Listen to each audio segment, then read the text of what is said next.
Well, folks, you found it. The most unprofessional little podcast there ever was. Ain't much else to say. Just sit back, sip on some whiskey, and be entertained. Because the Whiskey Bros are about to make love to your ears. Yeah, you can. Man, anything that's open in this room, you ought to know that you can taste it. It's always polite to ask. Even this, because it's open. You'd like me to open it up a little more? Get a little taste. There we go. Yeah. Sipping out of these cool Milam and Green.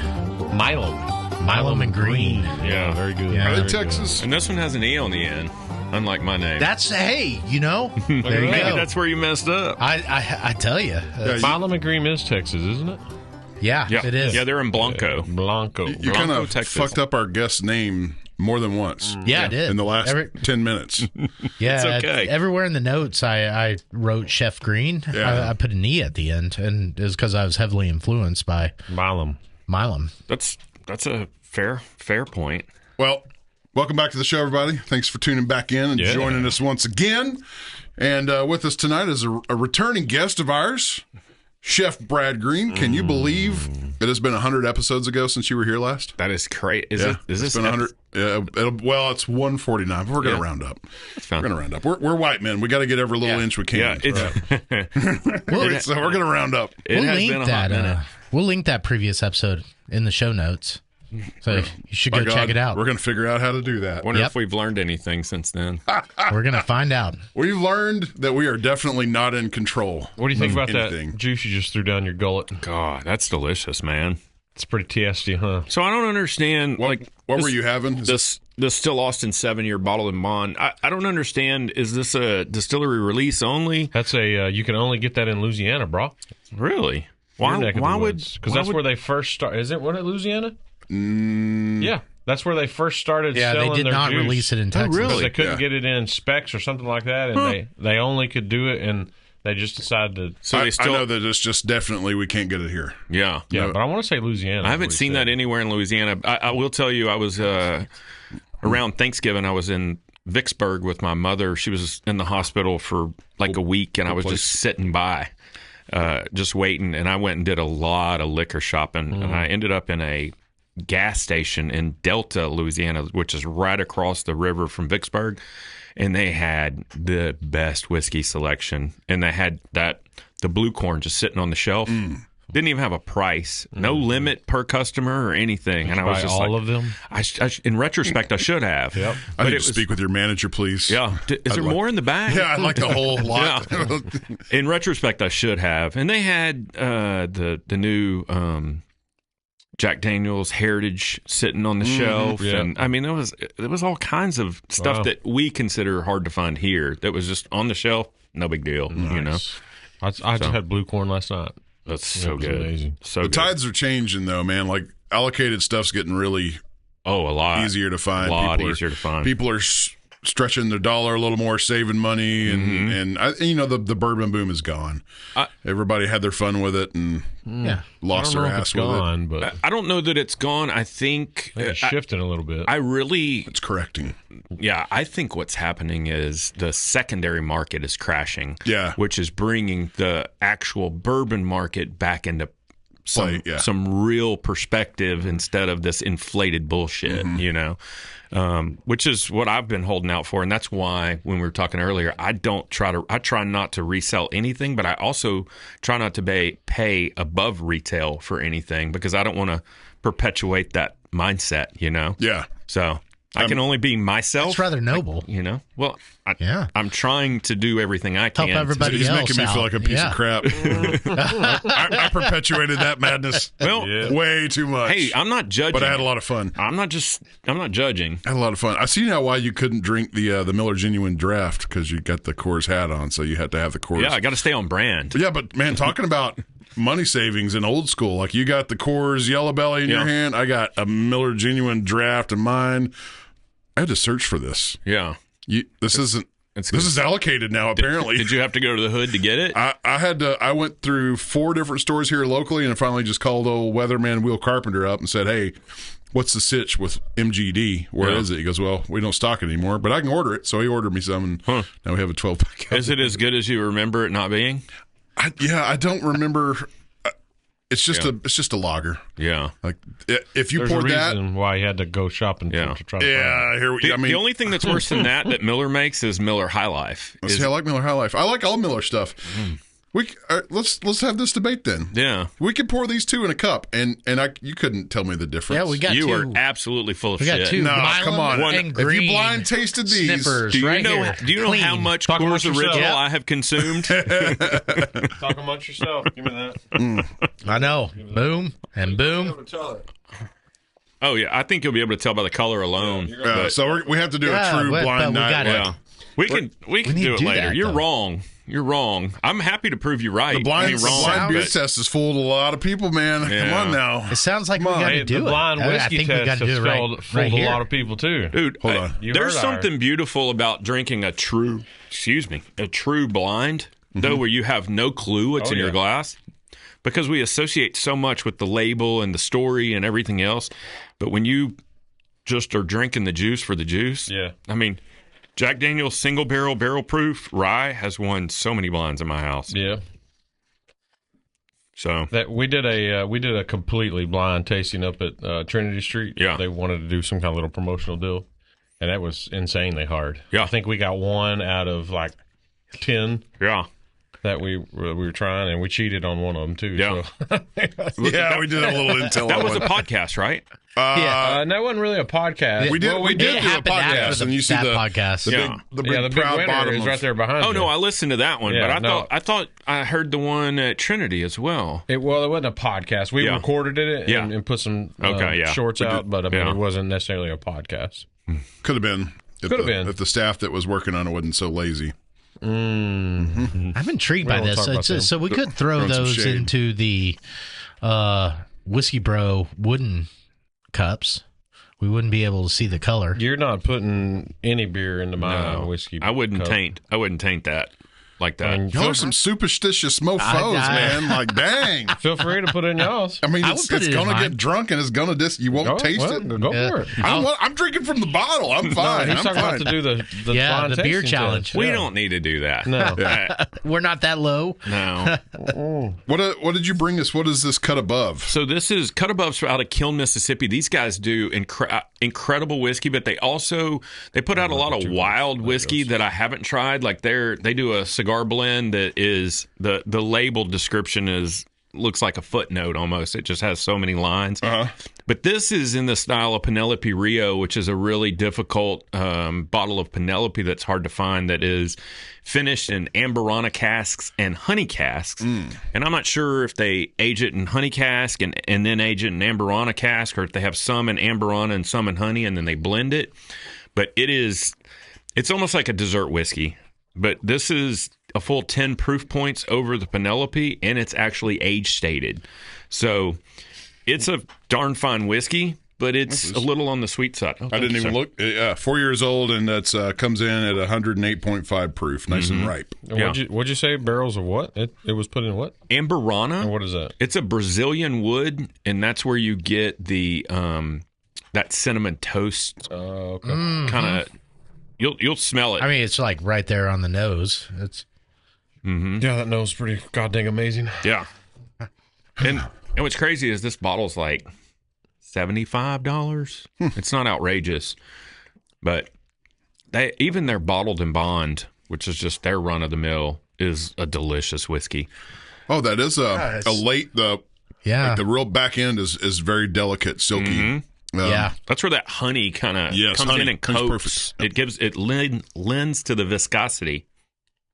I'm still milking this. I mean, whenever so really, and maybe you influence me, but whenever I think of taking a buttery piece of bread and doing cinnamon and sugar on top, that's what I get on the nose right away. That is the tasting note across the board for Amburana, and it's kind of polarizing. Some people are immediately off put by it because it's almost like a a flavored, bastardized, adulterized whiskey, but it's all natural. It's just from the wood pickup. But a lot of people, because it happens so fast, the Amburana influences the whiskey so fast. It's a delicate matter. Like they say, it can happen in like 3 weeks. It's not like 6 months, 8 months.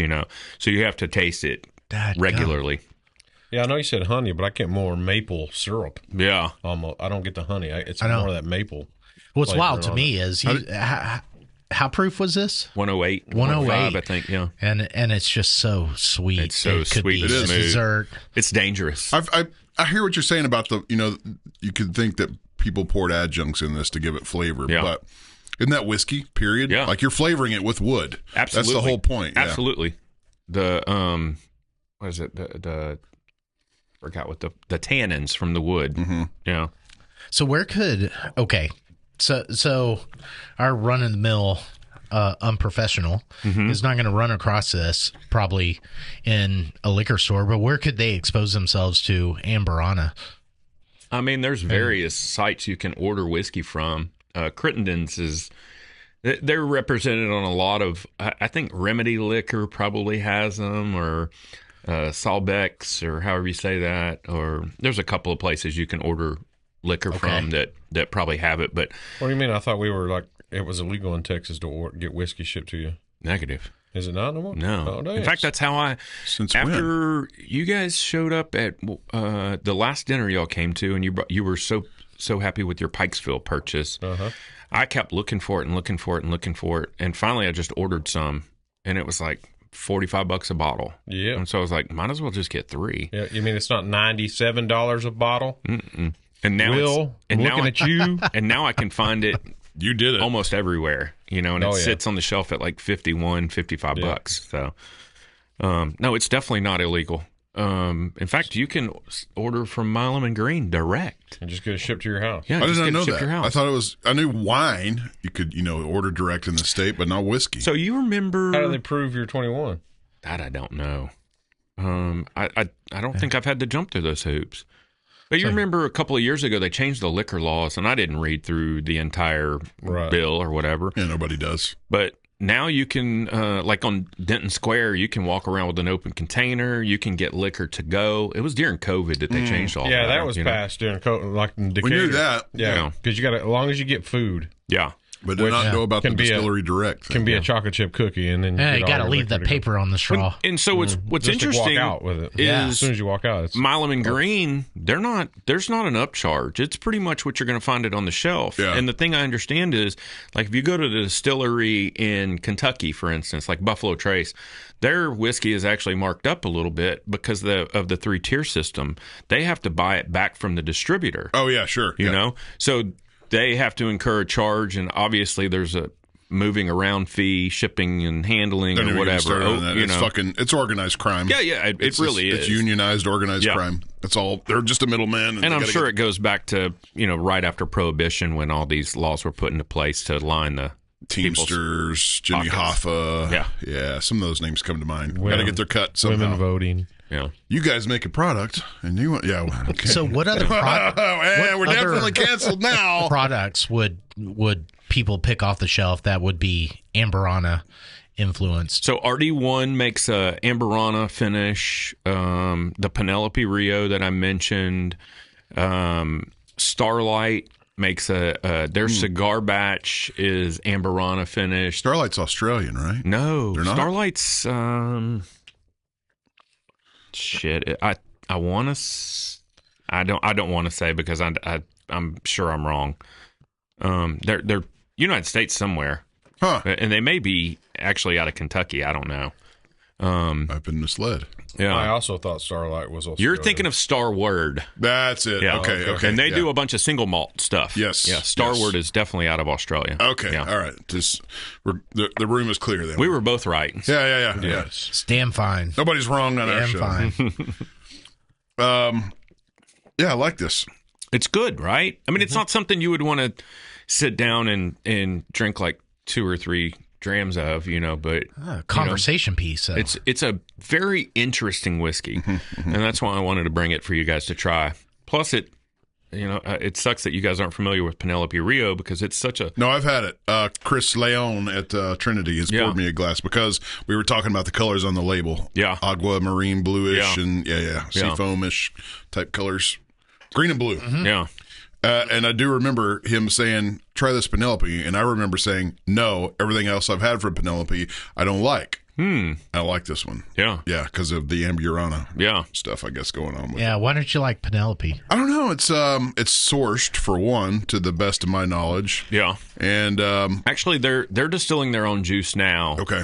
A lot of whiskey distilleries kind of start on that realm where they're source, they build blend and age, and then while they're distilling, instead of the old model of let's just make vodka for 4 years while our whiskey ages, you're looking at one of the biggest culprits right there in front of you. Yeah, well, they sourced forever. Yeah, I mean, in fact, we took a trip to Park City and we were buying High West almost exclusively, and then I realized they're not even distilling this. Yeah, but they owned it too. They specifically write on any of their descriptions like, hey, it used to be pretty hidden. Yeah. Did it? Fairly cryptic. So they got caught, and then they're like, fuck it, let's own it. Yeah, it's kind of like what's the place down in Georgia that has the weird bottles? You're not going to tell me that that's sourced. No, it used to be 13 Colonies. 13 Colony, yeah. So it was heavily sourced, and then there was a couple of influencers in the whiskey world that kind of went after them because they didn't disclose it on their bottle. They were very cryptic about it. Okay. And so now they are, if you look at their bottles, they're very forward about produced and bottled and distilled by us or other bottles state differently. Yeah. Well, y'all bought me a bottle of 13 Colonies for my birthday. And I think on the bottle it says it distilled, produced, whatever in Georgia. And it was delicious. Yeah. We finished it not too long ago. I think it's gone. I think we did. I was just looking at I love their delicious. juice. Don't get me wrong. And I wanted some of their double oaked so bad. The one that won all the awards, and that wasn't their juice. Yeah. And that kind of crawfished and bit them in the ass, right? But I like their juice, but their bottle doesn't fit in your whiskey collection. Yeah, it needs to go in it's kind of a shitbird. Collection. Yeah. Literally. Yeah. Yeah. It's like the old Willits pot still, bottles. Yeah. Which that juice is shit too, but the genie bottle. Yeah, but the bottle's cool. But it doesn't. It fucks up your whole whiskey collection because you can't. That's the only reason why bars buy that bottle. Yeah. Oh yeah. It's a cool bottle, and people go like, "Oh, what is it? I want some of that." It's probably the number one gifted bottle of whiskey. Yeah, could be. I mean, maybe not now, but at one point it was like, other than the little bottle that looks like a hand grenade. Yeah. That one. Yeah, Blanton's is. But as much as people shit on Blanton's is good stuff. Yeah. For $40, it's great. It's just sweet tea, like it's old trusty. Yeah. Like you. It is the typical bourbon. Yeah. Like that sweet, low proof, just you could sit there and just drink on it. Yeah. And great to get people introduced into the whiskey world for sure. That and Eagle Rare are like, if somebody's trying to figure out if they like bourbon, those are the two that I put in front of them. My gateway was, I almost said Thomas Handy. E. Lee or E. Elmer T. Lee. Elmer T. Lee. Yeah, that was my gateway. They brought over a bottle, of course, dumped it on ice. Yeah. But you got to We didn't know anything. Sure. Yeah. These two weird fucks at the time, we got hooked on Blanton's. You and I got hooked on Blanton's. Yeah. So we had at the time I was dating a chick, and her dad got me into the wine world, and I was just like, took you to California, right? Oh yeah, to Napa, Yeah. and I was just like head over heels about wine because it was a really big discovery. Never liked whiskey. These weirdos form the Whiskey Bros, and I'm like, what? Why? I don't even like whiskey. Why do I want to be a part of your club? Yeah. I don't like whiskey. And Get now out of here. He spent more money on whiskey than all of us put together. Bankrupted us over whiskey. But the thing about wine though is you can spend $150, $200 on a decent bottle of wine, and it's gone in one sitting. Yeah. You can spend $400 on a bottle of whiskey, and you could keep it for 2 or 3 years. Amen. And still sip on it. It's an investment, Brad. It's an I don't know if it's an investment. It's an investment in quality time, Brad. That's what I'm hearing. It is true. And that's what it is, because just like that bottle, what you said, it's not something that you're going to sit down and drink 2, 3, 4 drams of, but it's a great Yeah. Like I would love to have that on my bar. Yeah. Because it's one of those like, oh shit, you got to try this. You should try thing. this. Yeah. Yes, Yeah. And that's exactly why I brought it too, because I'm like, I don't know if you guys have had Penelope Rio, and even if you have, this is kind of, to me, it's a level up, and it's done by a much smaller producer, and it's a higher proof, and it's actually age dated, So yeah, Trinity might still have that bottle. I'm gonna have to go try it. Yeah. I've tried that. So I just remembered thinking about things in the same company now. Mm-hmm. Is it still Miller Coors Molson? Oh, I don't know. They all conglomerated to go up against Ambev and I don't know. the Budz stuff. I don't know, but old Coors' name was Adolf. Did y'all know that? You ever read the bottle? Nope. No. Adolf So they Coors. deleted Adolf that Coors. Is the that bottle. perhaps? That's not Is that cool. still You on the can't name bottle? your kids Adolf No, you anymore. can't. No, don't do it. One guy fucked it up for everybody. Yeah. Yep. That Yeah. and the mustache. Surely that's You like can't do not either. the same Yeah, guy. you gotta That'd grow- be a real fuck up you got to to grow fuck your up a mustache name. extra long just because of one dude. How can one guy fuck up a mustache for everybody? I know, right? It was a pretty ridiculous mustache to start with. Like if you saw somebody with that mustache, like you might be a serial But if he killer. didn't fuck Michael it up, Jordan pulled it it might off. still be around. Michael Jordan pulled it off. He He had could. the He could, though. 100%. black NBA pro Michael Jordan, Yeah. the 100%. legend. He had a Hitler stash. It wasn't. Look it up on your own time. I promise you. Oh no! Oh Let's no! look it up right now. Oh no! We don't look it up. Oh shit! You can we gotta wait on literally, that. Did Michael Jordan you can have just literally look up Michael Jordan Hitler Hitler mustache. stash? Whose phone is that? That sounds like Dog. Not mine. I put mine on do not disturb. It's my dad. Yeah, the only other people you'll see with them Hey, is Dad. firefighters. They get them because they have to wear that. Yeah, look at Sure that enough. thing. Wow. Yeah, but it's got a little. It's So he's got got a little angle It's on more it. of a Charlie Chaplin mustache, Yeah. actually. But he totally rocked it for some time. Oh yeah. But he also had the what is the Pull that A off. little shadow right here, Yeah. like No, little that's Fu a Manchu. flavor saver? Yeah. I don't know. It's not a full because Fu Manchu is also part of your goatee. Yeah. Those for a while. There's what's his name?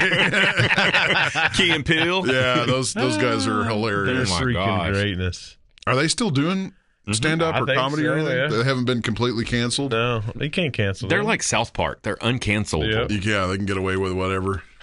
Man, South That's Park. awesome. South Park's about to go crazy with all this Epstein file stuff, huh? Yeah, Maybe. They've got so much material Yeah. to work. If they're not on it, hell, they might be on it. that's true. Everybody is Everybody's on it. Oh, I Epstein thought you meant file. on it like they were already producing episodes. no. I didn't. On the No, they might be on the It took list. just They're a on the second list. for me to get that. Are we ready to do that? Are we ready We to wanna- jump? I mean, we no, just- I think we wait, had it. we I have some culinary. Yeah, let's yeah, that we I guess we can should. pat it a little It was bit. a- it was a teaser. We just Conspiracy teased it. Crossroads. Yeah. Like we thought the whole episode was going to be Hang conspiracy on for crossroads. some Yeah. Epstein talk. Do you Epstein. do you have any updates for us? Like what's the latest with the family endeavors in the kitchen and Oh, we did a dinner last night. We had a full house, 22 people. Wait, I thought you said your max was like 12.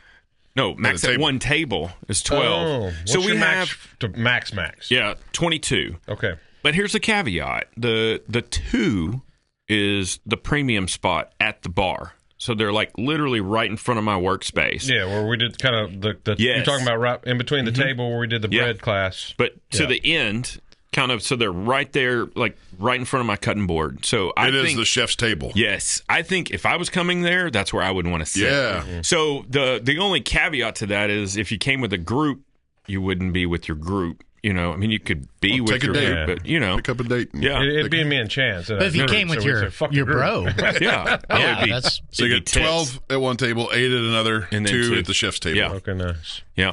So, and we did, man, I did a whole new menu last night, and it was a lot of work because working through a bunch of new menu items and stuff is always a lot of work, but it was one of my favorite menus that we've executed. We did oxtails, we did smoked pork belly, I did. I did Just a little drool coming down. I did a little bit of everything. We did a roasted jalapeno, honey roasted jalapeno, and jalapeno bacon deviled egg. I'm trying to think of just some highlights, but I did a burnt honey bourbon ice cream, frozen custard with a little sesame oil drizzle and a walnut sesame gochugaru crumble on top. Okay. Gochugaru is gosh. Korean chili flakes, right? Just makes everything pop. It's so good. So good. It had a lot of fun, too. You definitely have a fusion going of all over the culinary demographics of all over the world. Oh, yeah. We represented Italian last night, Jamaica, French, Japanese, even some Korean influence. Nice. Like we talked about the other night, at Beans's, if I could only have one place? Beans's? Oh, Beans? Beans? Or Diesel? Is it just but fuck Diesel. Fuck Diesel. He tries to gaslight me so hard. He's like, everybody calls me that. I'm like, bitch, nobody calls you that. Have you seen his memorialized? So when we went to help him move his couch, I saw there's a bigger version of that. Yes, in I Kim's did that office. one too. Yes. I sent it. That was their housewarming gift. And I was like, photo ever. The dude hates water. Yeah, I loved it. We were in there for a couple of minutes, and I turned around, I was like, just cackling. But yes, we were talking about what were we talking about at his house? Japanese or Korean? If you beef? could only have one cuisine for the rest of your life. Yeah. And I took me a quick second, but I was like, Japanese. Yeah. Because they have everything. They have rice, they have noodles, they have heat, they have meat. Think about A5 Wagyu, or Kobe. Yeah. It's not even Wagyu, it's Kobe. I have a question for you about that. Go for it. Keep going. I'm just saying that. But they've got vegetables, they've got fried food, they've got sushi, the wide representation of seafood. Pretty hot chicks. Way hot chicks. Yeah. I don't know if we're talking about that. Wait, and Korean or Japanese? They've got Japanese. sake, they have Japanese whiskey, which you take it or leave it. I'm sure there's still good Japanese whiskeys out there. I just haven't they're all very single malty. Yeah, they are. You're not going to get the complex bourbons or anything like that. And they're relatively low proof, which is kind of a turnoff for me. Well, they're not very big people, It's true. It's true, but they do like to drink, from what I understand. They do. Yeah, they do. So, but how's your creations? How have they changed in the 2 years since I've been there? It's more of, it's more of where my focus is, right? So I kind of go to where I'm interested in, or if I find something that I want. Like last night, we served quenelles, which is it's a French pastry that you have to have a very specific pan to make, and it's if you do it correctly, you have to make the batter like 3 days in advance, keep it refrigerated to let the batter kind of bloom, almost like making popovers. And you have to treat the pans very distinctly. They have to be brushed with beeswax to help with the release, and it also helps to create a crust on the outside of the pastry. And it's something that I had when I was in Paris, and I was like, I freaking love this because it looks so unassuming. It doesn't look like anything that's just going to blow your mind. But since we went to Paris back in 2019, I think, it's been just bugging me. It's been like one of these things. And that's the other thing is I just have all of these menu items and ingredients or half-cooked recipes, no pun intended, bouncing around in my head. And it's like sometimes when I'm like looking for something, I'll go, oh, I still want to do this. But the quenelles were kind of a commitment because I had to buy pans. I had to make sure, I had to make batches, perfect it, figure out why I was messing up and everything. Yeah. 3-4 days. Yeah. And then, per batch. Yeah. And then to finally execute it it's a cooler thing to me than it is to anybody else because nobody knows what I went through and how special that pastry is unless they've been to France and they've had one and they had the same experience I did. Yeah. But it doesn't, there's no rhyme or reason to like what my creational process is other than I'm just always thinking about food and always trying to cook different things.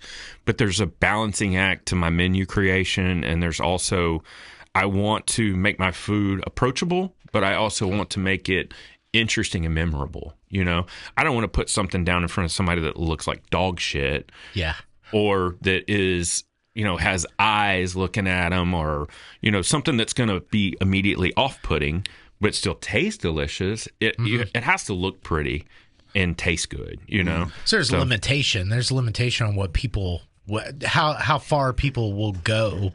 Yeah. But there's also your audience. There's also the limitation of we don't have, like I was talking to Heath this past weekend, anywhere else you go in the Metroplex where you're having 9 courses, there's an army in the kitchen. That's and valid. With me, it's me and my wife, my beautiful, beautiful wife. Today's her birthday, by the way. Hey, happy birthday, Mrs. Green. Yeah, she's such Without a badass. an E. Yeah. But she's been in the kitchen with me since day one. So she knows me so well that she is beyond a sous chef. She has no formal kitchen training, but she is a fucking badass. It's like my wife being a nurse. Yeah. I'm with you. Yeah. She's a nurse. Yeah. Not trained, not licensed. Yeah. But she's been there. Yeah. So we also have those limitations. Like, how hard is something going to be to execute on, go time, and how do we execute 9 courses back to back, not have hiccups, not be waiting on something to temp up. So there's always a balancing act of what can I do to make these steps more seamless, and then there's also, I want the balancing act of how does one dish flow to the next dish? Mm-hmm. How does, the start and the finish, I think, is kind of very important as well. Like if it's cold, I want to start warm. I want to end warm. If it's hot, I want to start cold and end cold, So there's some guiding factors. Yeah. Some Yeah, there's some input that you can put in to establish some parameters of sorts. But I also want each course to be balanced within itself, but I also want it to lead you into the next course, So there's a lot of things that go on, but we're in our 7th year now. This year is our 7th year doing this, and I've only complicated the menus to make me more anxious because I enjoy that. Like, if it's boring, I'm like, what are we doing? This was too easy. Yeah. But our dance, as I like to call it, because there's always 3 of us. It's one of my 2 boys, waits tables, and then my wife, but our just cohesion and the way we work off of each other, and we're just it's so seamless now. It's such a beautiful thing. I would have never thought we'd be where we are when we first started because we were so clumsy our first year. We were learning on the go. Growing pains. And the other thing is people don't understand is we do on average 2 dinners a month. So if you think about it, our first year, even if we did 2 dinners a month, that's 24 dinners, right? Yeah. So that's like having a restaurant open for a month. Yeah. Not even. Yeah. And we've been doing it for 7 years. So we haven't even been open for a year. Yeah. You know what I mean? When you break it down like that. So experientially. And it's like reading a book and then putting it down for 2 weeks and then picking it back up, So we're still. Yeah, but you're not working on the day. So it's not that you're not working on the days between dinners. Right. You're working every day. Well, I'm a research hound. I'm always, and I do a lot of note taking. I have a kind of a spitball idea list that I'm constantly adding to. And it's just so I don't forget everything. Like I said, I have all these things tumbling around in my head. And I'll put stuff down, and it may be 3 years before I sit down and write a recipe and try to figure out how to do what I initially thought. Like, I mean, I did a vanilla bean scallop with I can't even remember. I'd have to look at my notes. But I knew it was going to work. It's just...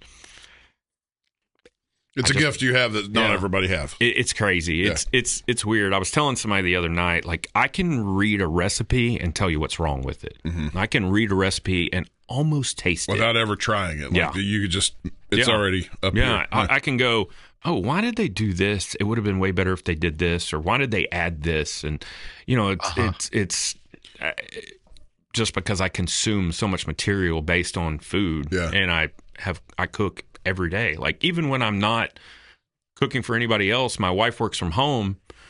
I get in the kitchen, I'm straightening stuff up, and I make us breakfast, or brunch or whatever, and then I make us lunch, and then I'm working on dinner because I try to make all of our food because I know what's in it.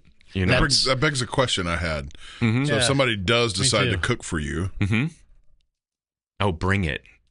Are you like, are you critiquing No. Or are you just like, thank God, I'm going to sit out and... So I'm happy to say at this point in my life, no, I don't critique at all. Yeah. I know that everybody doesn't have a gift to cook, but to cook something for somebody else is a gift. And it's like I've explained to people before, like when my wife makes me a peanut butter and jelly sandwich, it's better than mine. Yeah. And it's not just because of the peanut butter and jelly sandwich. It's because I didn't have to get the fucking bread out, put the twist tie back on. Yeah. I didn't have to clean the knife after the peanut butter.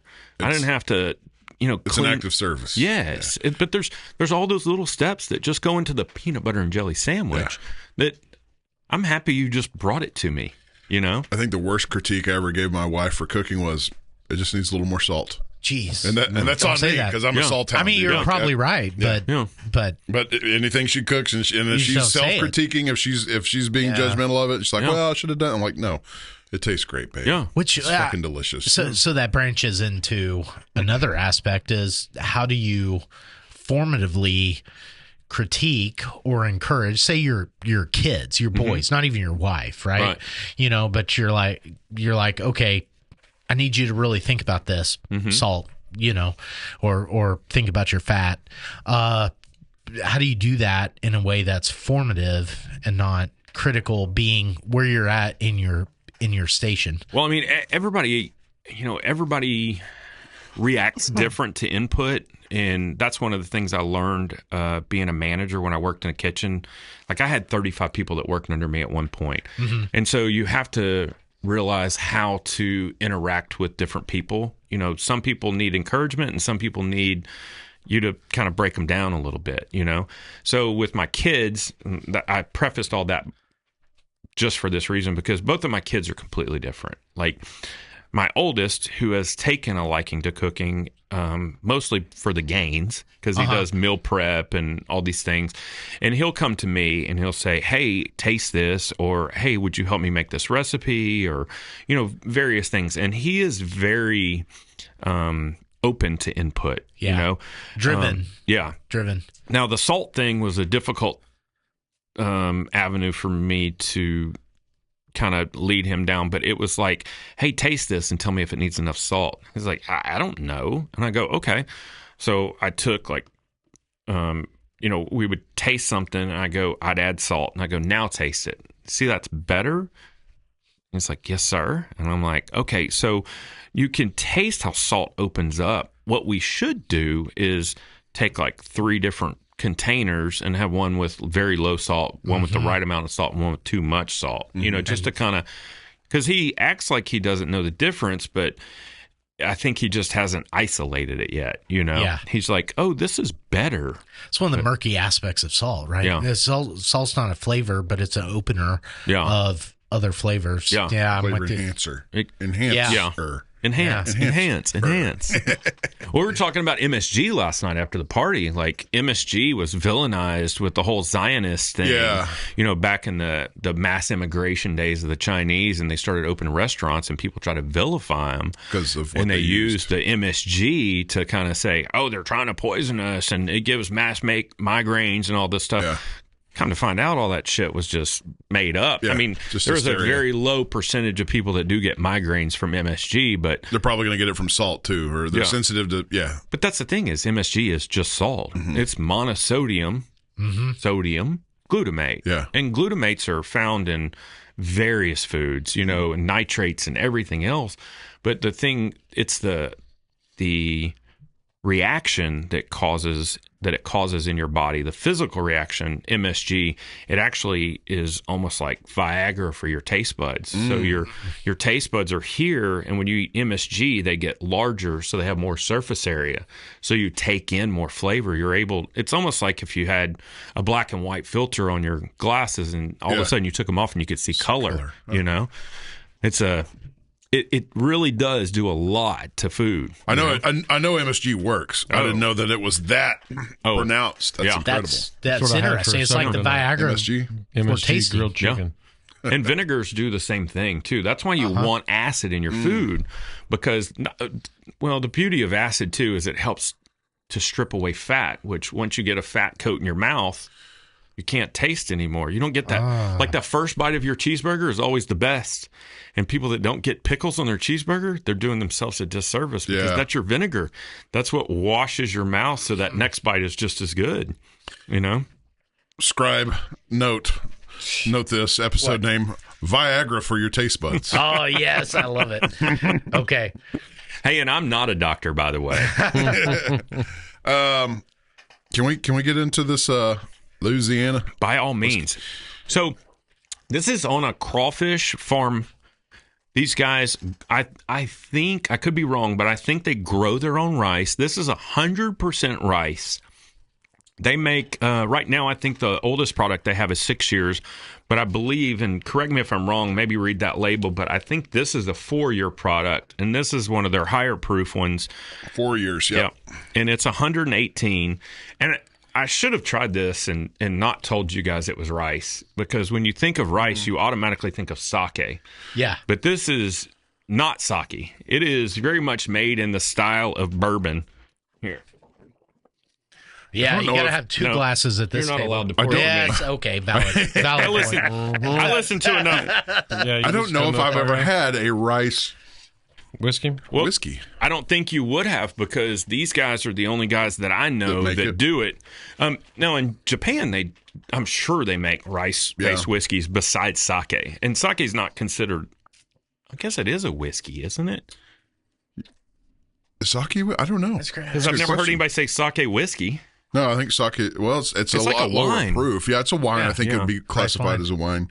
It's not high enough proof to be whiskey. I don't know. Okay, so it's funny, and maybe it's just my refuse from the last glass, but I'm getting a lot of cinnamon. Yeah, even you should on have this rinsed one. your glass. I'm sorry. No, it's I did. cool. Chance jumped in really quick. I rinse it with whiskey. You disclaimer, you are from Louisiana, right? Yeah, Okay.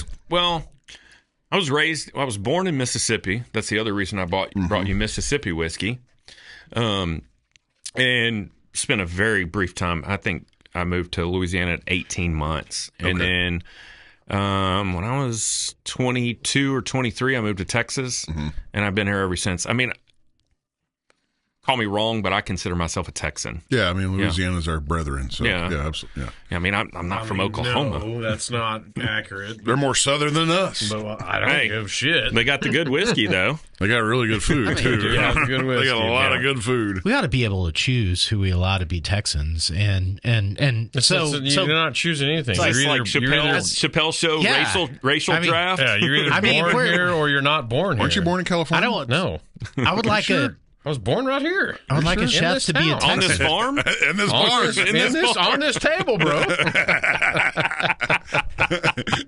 I just want to get his blood Roll pressure back up a the little footage. Yeah, we got it on video. Yeah, that's before we started video. I know some Texans I would like to not call Texans. Oh, yeah, a lot of those. Well, there's plenty now. Especially. Yeah, Yeah, they And all I got came some from people. California. Yeah, right. And I have some people I'd like to call Texans. Yeah. So even I the think old we call them Democrats, like Texans. was it Ann Richards? So she was the old Democrat governor. Yeah. She was a great lady. Those types are gone. Great lady. There's no more great ladies. Ladybird Democrat. Yeah, like Ladybird Democrat. old blue dog Democrats. Yeah, but that's when Democrats were Republicans. Yeah. I mean, if you think about, like, I don't know where it happened, but like 20-ish years ago, Yeah. the whole platform just Swapped. Yeah. I tell Doc all the time, like, if you look up classic liberal, that's me. Like, It's- whatever essential government put in place, and then leave people the hell alone. Yeah. I think it switched with Bush. The last Bush. Yeah. Last Bush That's administration. possible. It's possible. But it's funny because when you look back and you think, well, he was a Democrat, but The neocons. he ran on this platform and this platform, and then it's a Republican nowadays. Yeah. You know? Yeah. I don't want to get. We don't have to get crazy. Oh, we're going to get there. Okay. We're going to get there. Okay. That's This is good. Yeah. This is really good. yeah. And if you drink it not knowing, you would never say, "Oh, this tastes like rice." You never suspect that. No. But Very it is rich, full body, big mouthful, creamy. Beautiful mouthful. Yeah. It's Like a whole- I love the viscosity. It's a whole lot smoother, Yeah. I think, than regular whiskeys. Like, you And don't I would get- say 118 proof. That's incredibly good.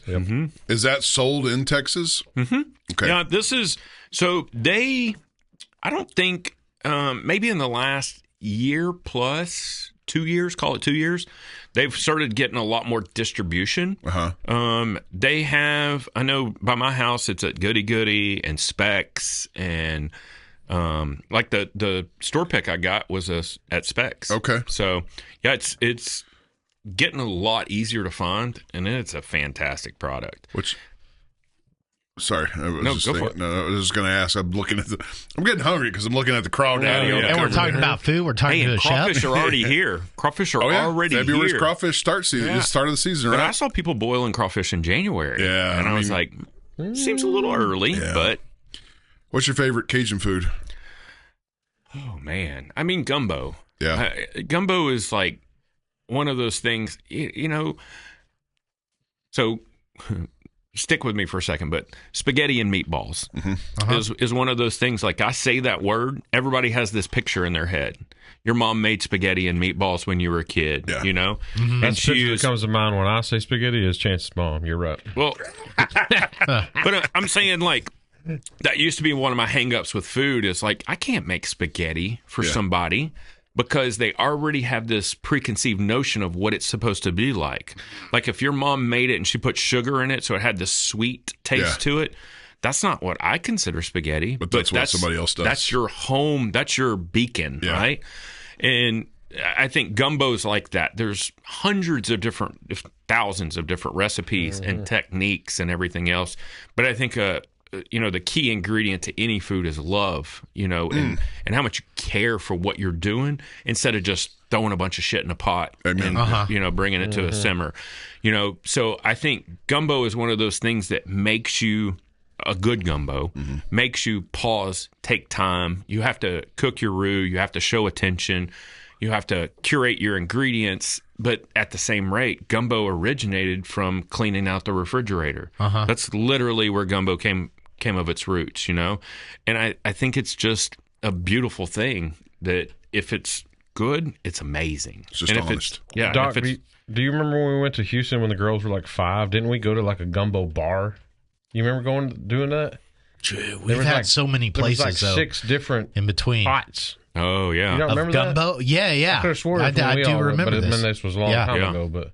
Yeah, but it was great because you could get like 3 different bowls. You could tell the difference. You could get like a flight of gumbo. Yeah. I mean, it was great. That reminds me, I went to a place when we were in Park City. I was talking about Park City. I didn't get stuck. There was we were flying back and they offered, hey, we'll give you $1,000 voucher and put you up in a hotel. If you spend the night, we'll put you on the plane the next morning. I was like, fuck yeah, sign me up. And so I went out to eat that night, and I went to the Red Iguana, and it was a mole house, and you could do the same thing. I ordered a plate with 7 different moles, and I was like, this is amazing. Yeah. And I didn't know there was that many different. There was yellow mole, green mole. So mole is just like the gravy, right? It's just a sauce. Yeah. Okay. And a lot of times the meat is braised in it if it's done properly, you know. But we were talking about curries the other night, like. Mole is it's a Mexican curry, basically. Yeah. And there's so many variations of it. You know, it's just a slow steeped, pureed, like just amalgamation of vegetables and aromatics and a lot of fatty stuff like nuts and sesame seeds and, you know, chocolates and cacao. You know, Is that okay? Yeah. It's awesome though. I love mole. And good mole is great, you know? Yeah, I'm trying to think the last time I've had a couple of moles that I didn't like. Yeah. I don't know if it's because they were improperly prepared. It's kind of like probably not. It's probably you. I don't know, man. It's like what's the Mexican dish with intestines? I'm thinking of tripe, but that's not it. Yeah, tripe's in it. Yeah, you eat it on Sunday. You eat it on Sunday. Menudo, thank you. Yeah. I've had menudo that absolutely tasted like cow shit. Yeah. And that's probably because there was probably some in there. Yeah, definitely. Yeah. You got to clean it. It wasn't prepared right. It wasn't prepared or cooked right. And then I've had menudo that's like, this isn't menudo. This tastes way too good. Yeah. But like gumbo, you can't judge menudo from one encounter. No, absolutely. Yeah, true. Good point. I've never had menudo that I was like, man, this is worth the... Yeah. It's not been just like, okay, I'm going to eat this every time I get Mexican food. But I've never been with beans and been like, okay, take me to and show me what you call good menudo. Beans isn't even a real Mexican. He's a fake valid. Mexican. Yeah. His mom is very real, though, and she makes some amazing pozole. Yeah. I went through this with Beans. I go, does she even oven her plates, though? I was like, I can't tell. I can't give her true Mexican credentials if she doesn't oven her plates. So I feel like you probably can't call yourself Texan unless you feel like you've accessed some historic Hispanic food knowledge. I mean, I definitely have, but on the Texas tip, I'll tell you something interesting. Like, and we don't think about this often, but you guys were all raised in Texas, Yeah. So you in school, the formidable years, you took Texas history, right? Yeah. So we took Louisiana history, obviously, because I was raised in Louisiana. So when I moved to Texas, I had a whole lot of learning to do. I didn't know. Because I had to catch up. And it's not because I was ignorant, but it wasn't my own doing. It was just the lack of information that was provided to me, or my lack of seeking said information. Like, I didn't know who Sam Houston was. I didn't know who Davy Crockett was. I didn't know, I didn't know about the Alamo, and I didn't know about Gonzales and the Come and Take It and all of that. It's stuff that I had to seek out and learn. In Texas has a awesome history that I think they just gloss over in school, and probably even more so Well, now we got to wonder if what we were even taught was real. Oh my God. That is all propaganda. Dude, who knows? The history thing has sent me down the biggest rabbit hole. Like, just the pyramids, the stuff underneath them. Like, is our history accurate? Did you listen to the Italian guy that he was just on Rogan? Yeah. He's the one that's behind all the findings underneath the pyramids. Yes. For thousands of feet underneath the pyramids. That's crazy. It's insane. Aliens. Not saying it's aliens. Aliens. I need the crazy hair. It's either aliens or the Jews, one of the two. The two. I do want to go back and binge Ancient Aliens. Yeah. That show. Because we all laughed at him, and now we're like, yes. damn it, that guy was on But have something. you seen all the memes now? Like the conspiracy theorist that's dressed like a general that has all the medals on his hanging, and it's like conspiracy theorists, like 93% accurate or whatever.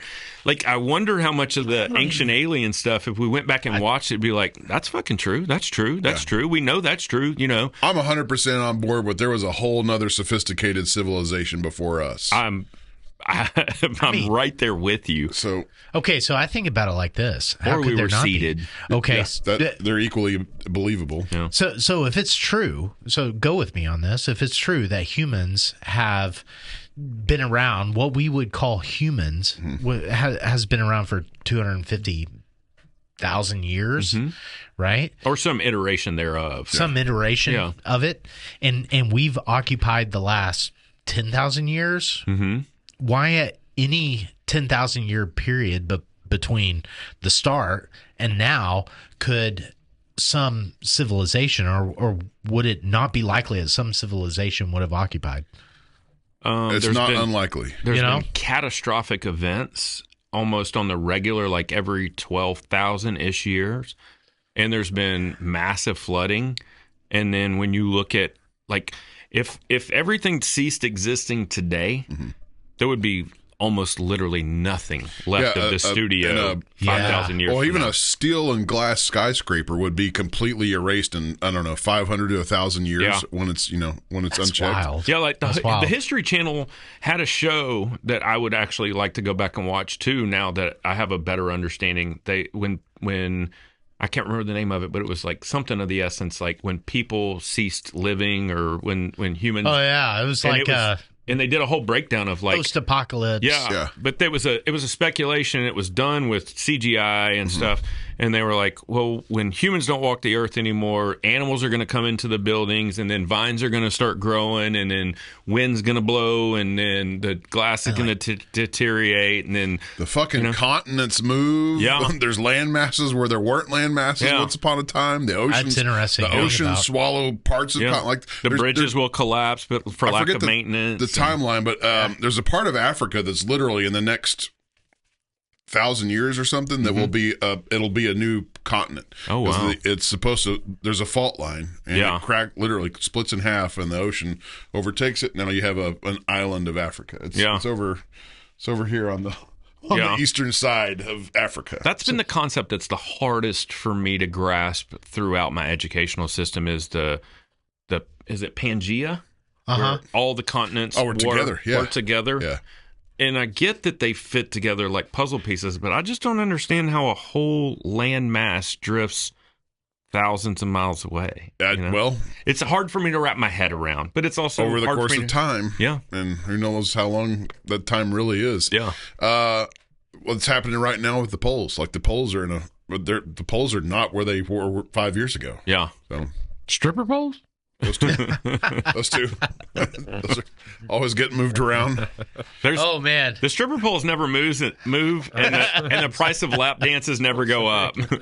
Oh man, I had a terrible guilty admission, and I spoke way too soon, right in front of my wife. Before I was just thinking, the Landman series. There's a strip club in it, and it was New Orleans Nights. Back in the day, New Orleans, right? New Orleans Nights. New Orleans. Who are you trying to be? New Orleans. Okay, whatever. New Orleans. New Orleans. He's talking to a Louisiana guy, and he's like, New Orleans Nights. New Orleans. But then became Rick's. And I think Rick's it's Cabaret. anyways. Rick's But they're at that strip bar often. And I was like, but it's been I know where that is, babe. And she's like, oh, do you? We passed by it a couple times. I told her more than for that. a long time, huh? Yeah, it's been Rick's for 20 years now. Yeah. New Orleans Nights was long time ago. Such a long time. Sorry for that segue. just derailed everything. Yeah. Stripper poles. That was your fault. You did that. You did that. That's what I'm here for. Okay, so not every day we have a chef on here. So I've been trying to figure out. Don't get too gay. I know. You're that's right. I'll get gay. I'll get gay. We know. Calm down. Like, protection. Yeah. Okay. Good. I didn't lose none in the lake.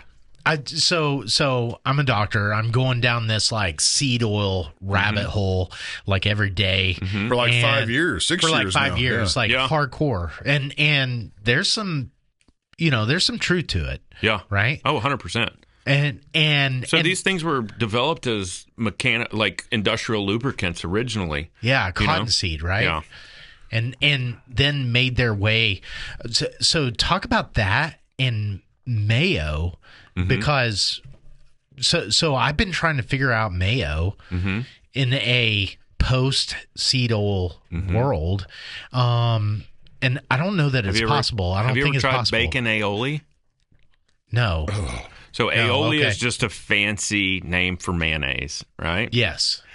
But I make a bacon aioli, which is basically a bacon. I use bacon drippings. So you're talking like a saturated fat, but this product is not liquid, or it's not soft at room temperature, whereas like mayo, I think like Hellman's mayo, I'm dipping in. Yeah, but do you read the ingredients list on a jar of I don't buy Hellman's crazy mayonnaise. I have and it gives me nightmares. Yeah, so I have to admit, like, I buy Whole Foods, and then I do have guilty pleasures like Duke's mayonnaise. Okay. Or Blue Plate mayonnaise. Yeah. I make my own mayonnaise very rarely. Yeah. Okay. Yeah. But I don't use a ton of mayonnaise, so it's not a huge deal to me. But so you don't really make it, you don't make it a regular condiment in your household. No, because we don't eat a lot of sandwiches. Okay. That goes back to the bread industry and everything else, Like, and when we have, like I have leftover sourdough from last night, I'll make like a grilled cheese on that instead of making a sandwich that's spread with mayonnaise and mustard. And that's what's crazy is you can have a mustard that's super healthy. Oh, absolutely. And mayonnaise is shit. And you're like, but it's delicious. Yeah. So there's no healthy alternative mayo. There's no unless healthy you make it yourself. Mayo. Yeah. No, I don't think you can make it yourself. So the site, you can 100% make it yourself. You 100% can. But when you refrigerate it, it congeals. Yeah, so the fat you have to use in it is a neutral oil. Anytime you get into neutral oils, But you can also use a low acidity vinegar. okay, So you're boosting your liquid. love this. And Okay, then you don't have as much oil. You don't have to play with your ratios here. okay, So you're not, because if you think about butter is soft at room temperature, I'm just going to break it down real fast. But butter is soft at room temperature, and you can't spread it when it comes straight out of the refrigerator. Right. So it's the same thing with oils. Oils get their viscosity gets thicker to the point where they lock up when you put them in the refrigerator, and different oils react differently. Like coconut oil will set hard and it flakes, whereas like bacon fat, still, when you pull it out of the refrigerator, you can kind of spoon it almost like ice cream. Right? yeah, I gotcha. Then the bacon grease you leave sitting on the counter, you can actually just with spoon. Yeah. It's a spoon could just fall into it. I don't put my bacon grease in the refrigerator. No. Okay. I'm just saying that. Okay, I got you. If you were to make a mayonnaise or an aioli with bacon grease, you would want to put some acid in there and some fluid. And when you emulsify it, it's going to keep it all suspended together. And that's where the protein from the egg yolk comes in. Okay. Right? What's the shelf stable? If you put it in the refrigerator, it's weeks. Okay. You know? But you're acidifying the egg yolks because typically you put lemon juice in there. And so you're cooking the egg yolk. You're holding it in an acid-rich environment.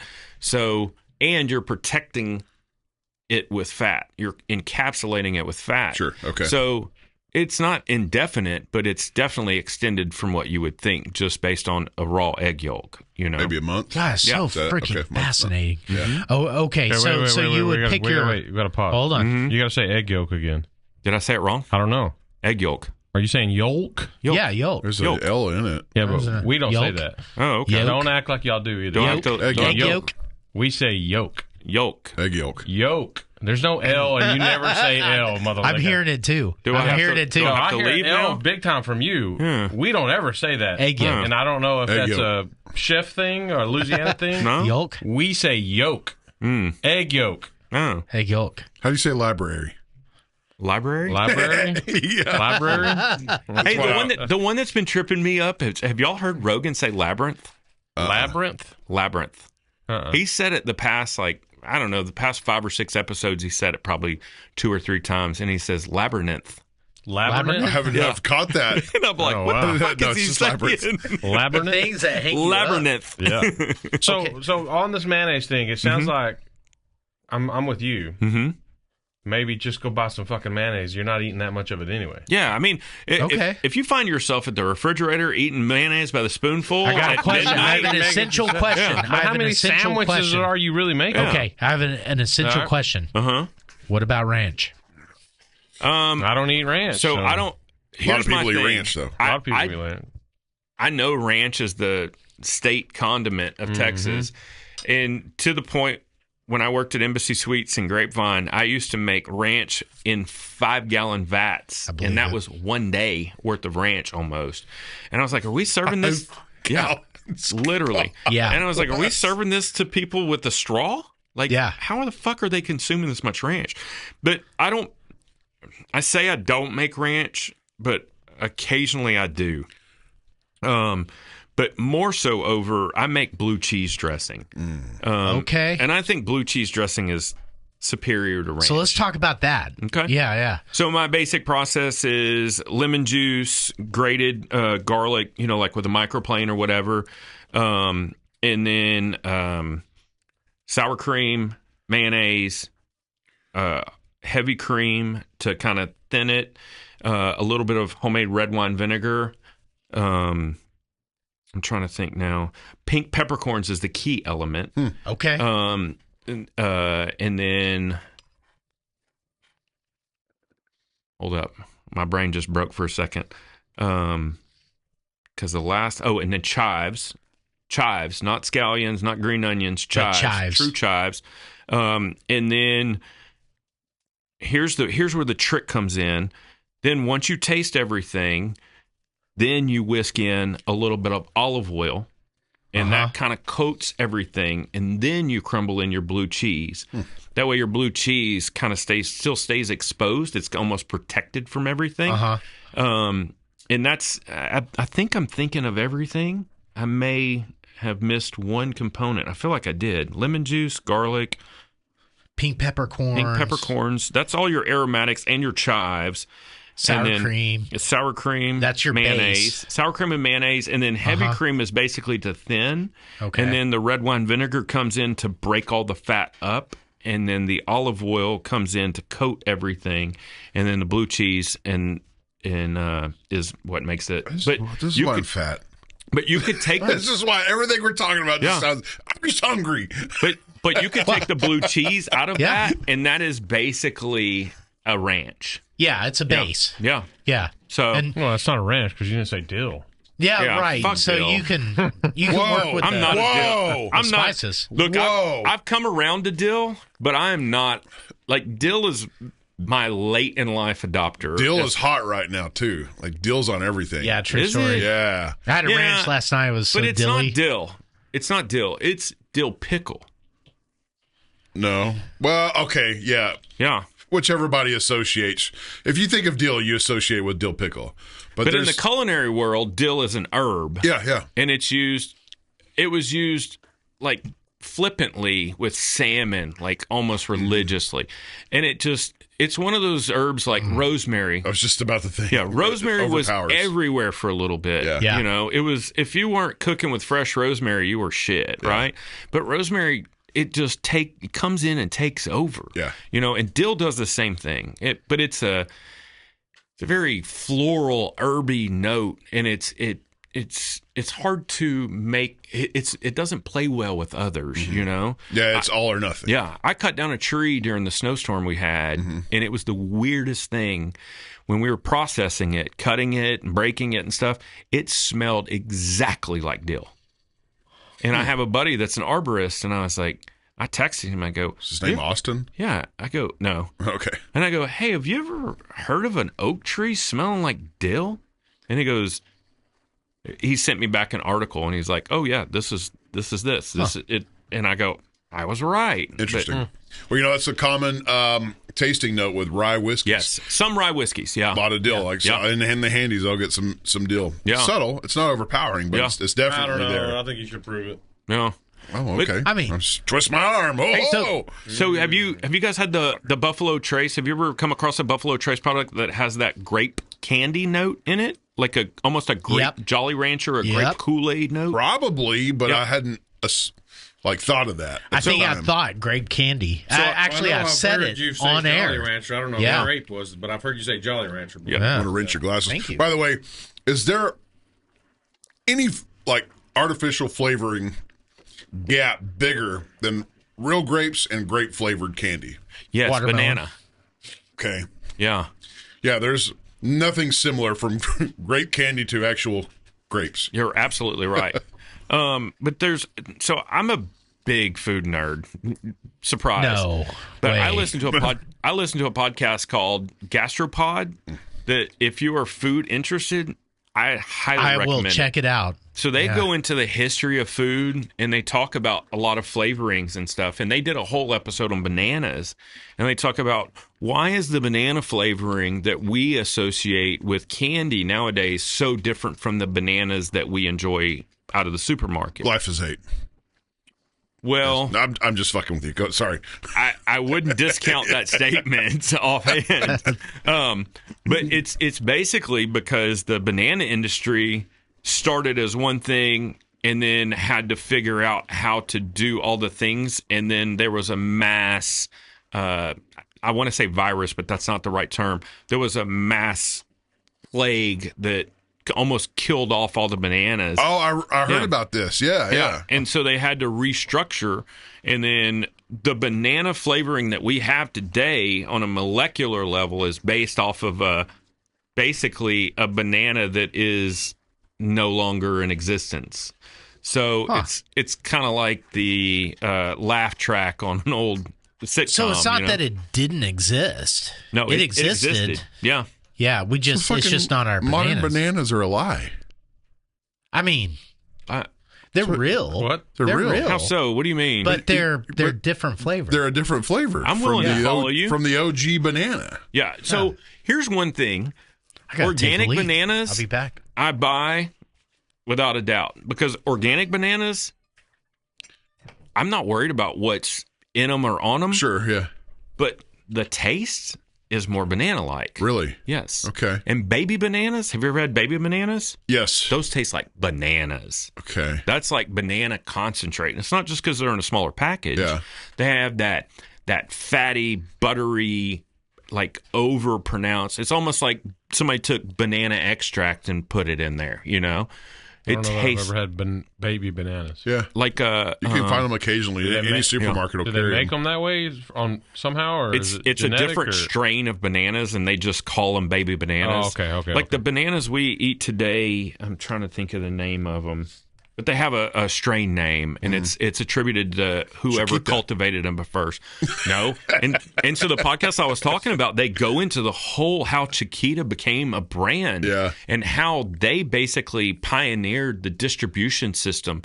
They engineered the banana box because it's built on certain specifics because it had to fit in this car. It had to be stackable this high, and they had to allow for the fruit to ripen as it was transported. But the transportation process was so much slower back then. Yeah. And so they were bringing them in by boats Hence why you get overly green bananas at the store now, because they're enginered to because take they're so much longer. quicker to get there. Yeah. But they also have gassing rooms. You're aware of this, right? These That was Hitler. huge, That was Hitler, bro. different That was story. laid off. These are different bananas. Oh boy! Oh boy! Oh, I hear black helicopters. Canceled. But they have huge, like, think about a walk-in cooler in a warehouse. Like, I'm talking industrial tilt wall warehouse. Yeah. That's, 40-foot ceilings, and they have bananas on racks, and they turn them on and they gas them Just to ripen them. before they hit the shelves. Because they have to pick them when they're green, because if you pick them when they're ripe, by the time they get to the store, even with our system in place, by the time they got to the store, they're going to be bruised. So, Which they're still good yeah. when they're bruised. They're just like they're sweeter. You just got to make banana bread out of Yeah. them. So that's the thing. What's your favorite banana? Like, do you like it when it's just yellow? Do you like it with brown spots on Man, it? I'm I like indifferent. it slightly firm, like if it's got we some know you firmness do. to it. Yeah, we know. Yeah, you just- With the nobody veins wants it. upside Yeah. down. When it tickles the tonsils a little Yeah, bit? yeah. That's how I like it. Yeah, he eats his bananas a little different. I heard you eat your Snickers upside down, Yeah, too. yeah. It's possible. I lay off the couch and never mind. The real question I gotta is- get that image out of my head now. The real question is, how do you open your bananas? From the tab, The bottom. stem. Yeah, The bottom, so- if you will. So that's the wrong way. I didn't learn What? this until No, about the 2 bottom. years ago. Nah, Yeah. So the little nubby end. Watch an ape open This- a banana, bro. No. I'm not an ape. Yeah, I know, but but they figured it out so you They didn't figured have it to. out, and they eat. But they're not walking and talking and building Yes, cities. they are. Hey, but next time you pick up a banana, turn it upside down and just pinch that Yes. little piece, and it On the bottom naturally of the banana. splits. And then you just, It's so and much you've already easier. got that little butthole piece. Yeah. Yep. It's already gone. Because how many times have you grabbed the And then- stem and broke it, and it breaks half your That's banana? crazy. or So that, the or, end or doesn't that, or get just soft. like you got to Right. The end stays hard. Yeah, And just then- get the flip the it up tip. and The get the tip, bottom, if and you all will. you literally Yeah. got to do is pinch Hey. it. And Well, I'm gonna have to try this. the apes had it right. yes, They figured Wow, it out that's so you crazy. didn't have to. that's right. Well, I'm going to bed dumber tonight. No, you're not. No, You you're learned not. something. The wife's going to be like, "What's wrong?" Like, I'm going to bed trying Apes. a banana. I don't Apes know about you guys. smarter Stop the than me. QT and get a banana. I'm indifferent though on the cycle of ripeness, if Yeah. that's a word. I'm fine if they're bruised and a little soft, or I'm fine if they're still a little ripe and stiff. It doesn't, I like mine somewhere. I don't like them too many bruise. Same. Yeah. Yeah. Same. Yeah. I'm kind of all right. Let's end. What? Oh, I was just going to ask, do you change how you eat a banana, whether it's based on ripeness or what you do with it? Well, I don't consume a lot of bananas just like picking up a banana and eating it. They're mostly like late night snacks. Uh-huh. And what I'll do is open them and put sea salt on them. And sea salt on a banana it's a hack. How have I never done that? I've never done that either. So stupid. Salt good. on a watermelon, like that's obvious, but Yeah. a banana. Cantaloupe, Yeah. Yeah, salt cantaloupe. on anything. Salt on any fruit. Yeah. You know? I mean, I've never tried a banana. Yeah, salt got yeah. like lambasted. By As the sugar lobby. Yeah, is that what happened? It was a fucking straight up psyop project pulled on. Yeah, So early did- on, so did like saturated 1850s. fat. Wait a minute. Yeah, 100%. So did saturated fat. All right, we're going there, but in the scope of the whole banana topic, how far is too far gone to make banana bread? Oh, I don't know. I don't make a lot of banana bread.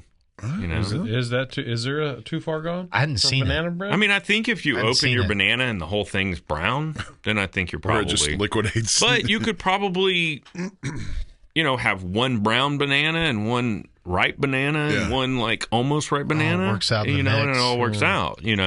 But if they're all like super brown. I mean, but that's the thing about a banana, it's a texture thing for me. When they're overly ripe, they're just. I'm like, I don't have dentures. Yeah. I don't need this.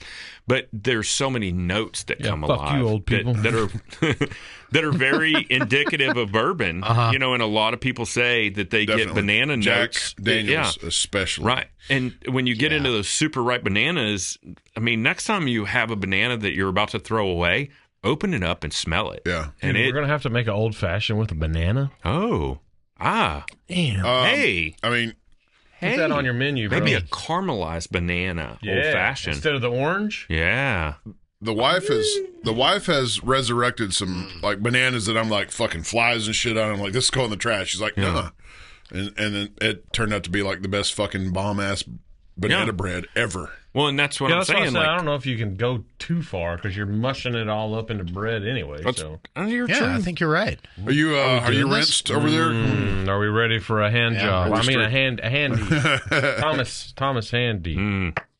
So, on to the Thomas Handy. Yes. So, Buffalo Trace has now released their Sazerac 125, which we know Buffalo Trace only has one rye recipe. Mm-hmm. So, at 125 proof, it's not going to have the age of of Thomas Handy. But Handy doesn't have an age statement on it. Does No, that but one? they're typically 8 to 9 years from what I've been That's told. what you read on the internet. Yeah. Right. The Googles. Valid. Yeah. But we don't know what the Sazerac is. It's at least it's 4 like- years sure, because yeah. they adhere to Kentucky law. But it could be 6 to 7 years, But it's coming in at $49-50. Yeah. And Versus- I haven't got my. It was my plan to find a bottle to bring here tonight because I knew you'd have a bottle of that, but I couldn't. Always. Alas, I could not find a bottle. Well, you know where to find one when you need one. Wait, No, Sazerac 125. Oh, the actual Sazerac. No, I have a Yeah. bottle of Handy sitting at the house. Okay. But I wanted to bring some Saz 125. We talked about try that. against I think. it. Yeah. Yeah. Because, like I said, they only make one mash bill. And you said it's coming in at what? I think it's 50 $50. in the $50 range. So the 2014 was the highest, is still the king of the highest rated of all the Handies released so far. Wow. 2015, the year after that, was like 1 point down, but 2014 remains king. I don't know what year mine is, and I don't know why they don't put the year on there somewhere. Well, it's in the, Every one of the B-Tax is all proof. there's a serial number. Yeah. And if you look in the serial number, the year's in there. Oh, Yeah. I did not know that. So this one is. So I don't know what year the one I have is. Some of them are lasered and then some of them are printed. Okay, yeah. Yeah. So this one's printed. It's B14 right there. You see it? Oh. Yeah, so So Well, I'll have to 14. look at mine when I get home. yeah, there. It's. I think the modern ones are all laser engraved. So back to E14. B14. How do you get 2 Batch. 4? 2. Oh, okay. 2014. This is Yeah. this is a 12-year-old bottle. Okay. Been sitting around for a while. Back to salts and saturated fats and Okay. We're the powers of the Well, beast. yeah. Shit, down I that want a road. banana old fashioned. That's all I know. want. Sorry. okay. Sounds So amazing. Salt is king. Salt I mean, is Salt king. is king. Salt is king. That's the thing, too. Like, we were taught that very briefly in school books, but there were wars fought over salt. Yeah. We don't understand how important salt is, and I think America's finally figuring out, like, salt is critical. Like, we talk about electrolytes and shit, right? Yeah. And then we watch, what was the stupid movie with Brando? It's got what plants Leave me need. alone.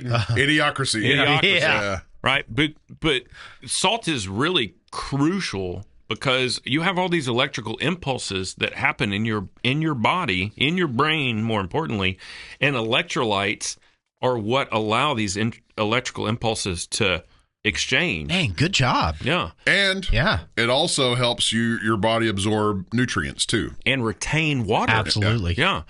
But you need salt. And so when we went through that course that you're talking about where salt was villainized, we experienced some extreme cases of it still unhealthy God, it's people. still happening. Okay, but we do talk I about see people all the time. how great salt is. Mm-hmm.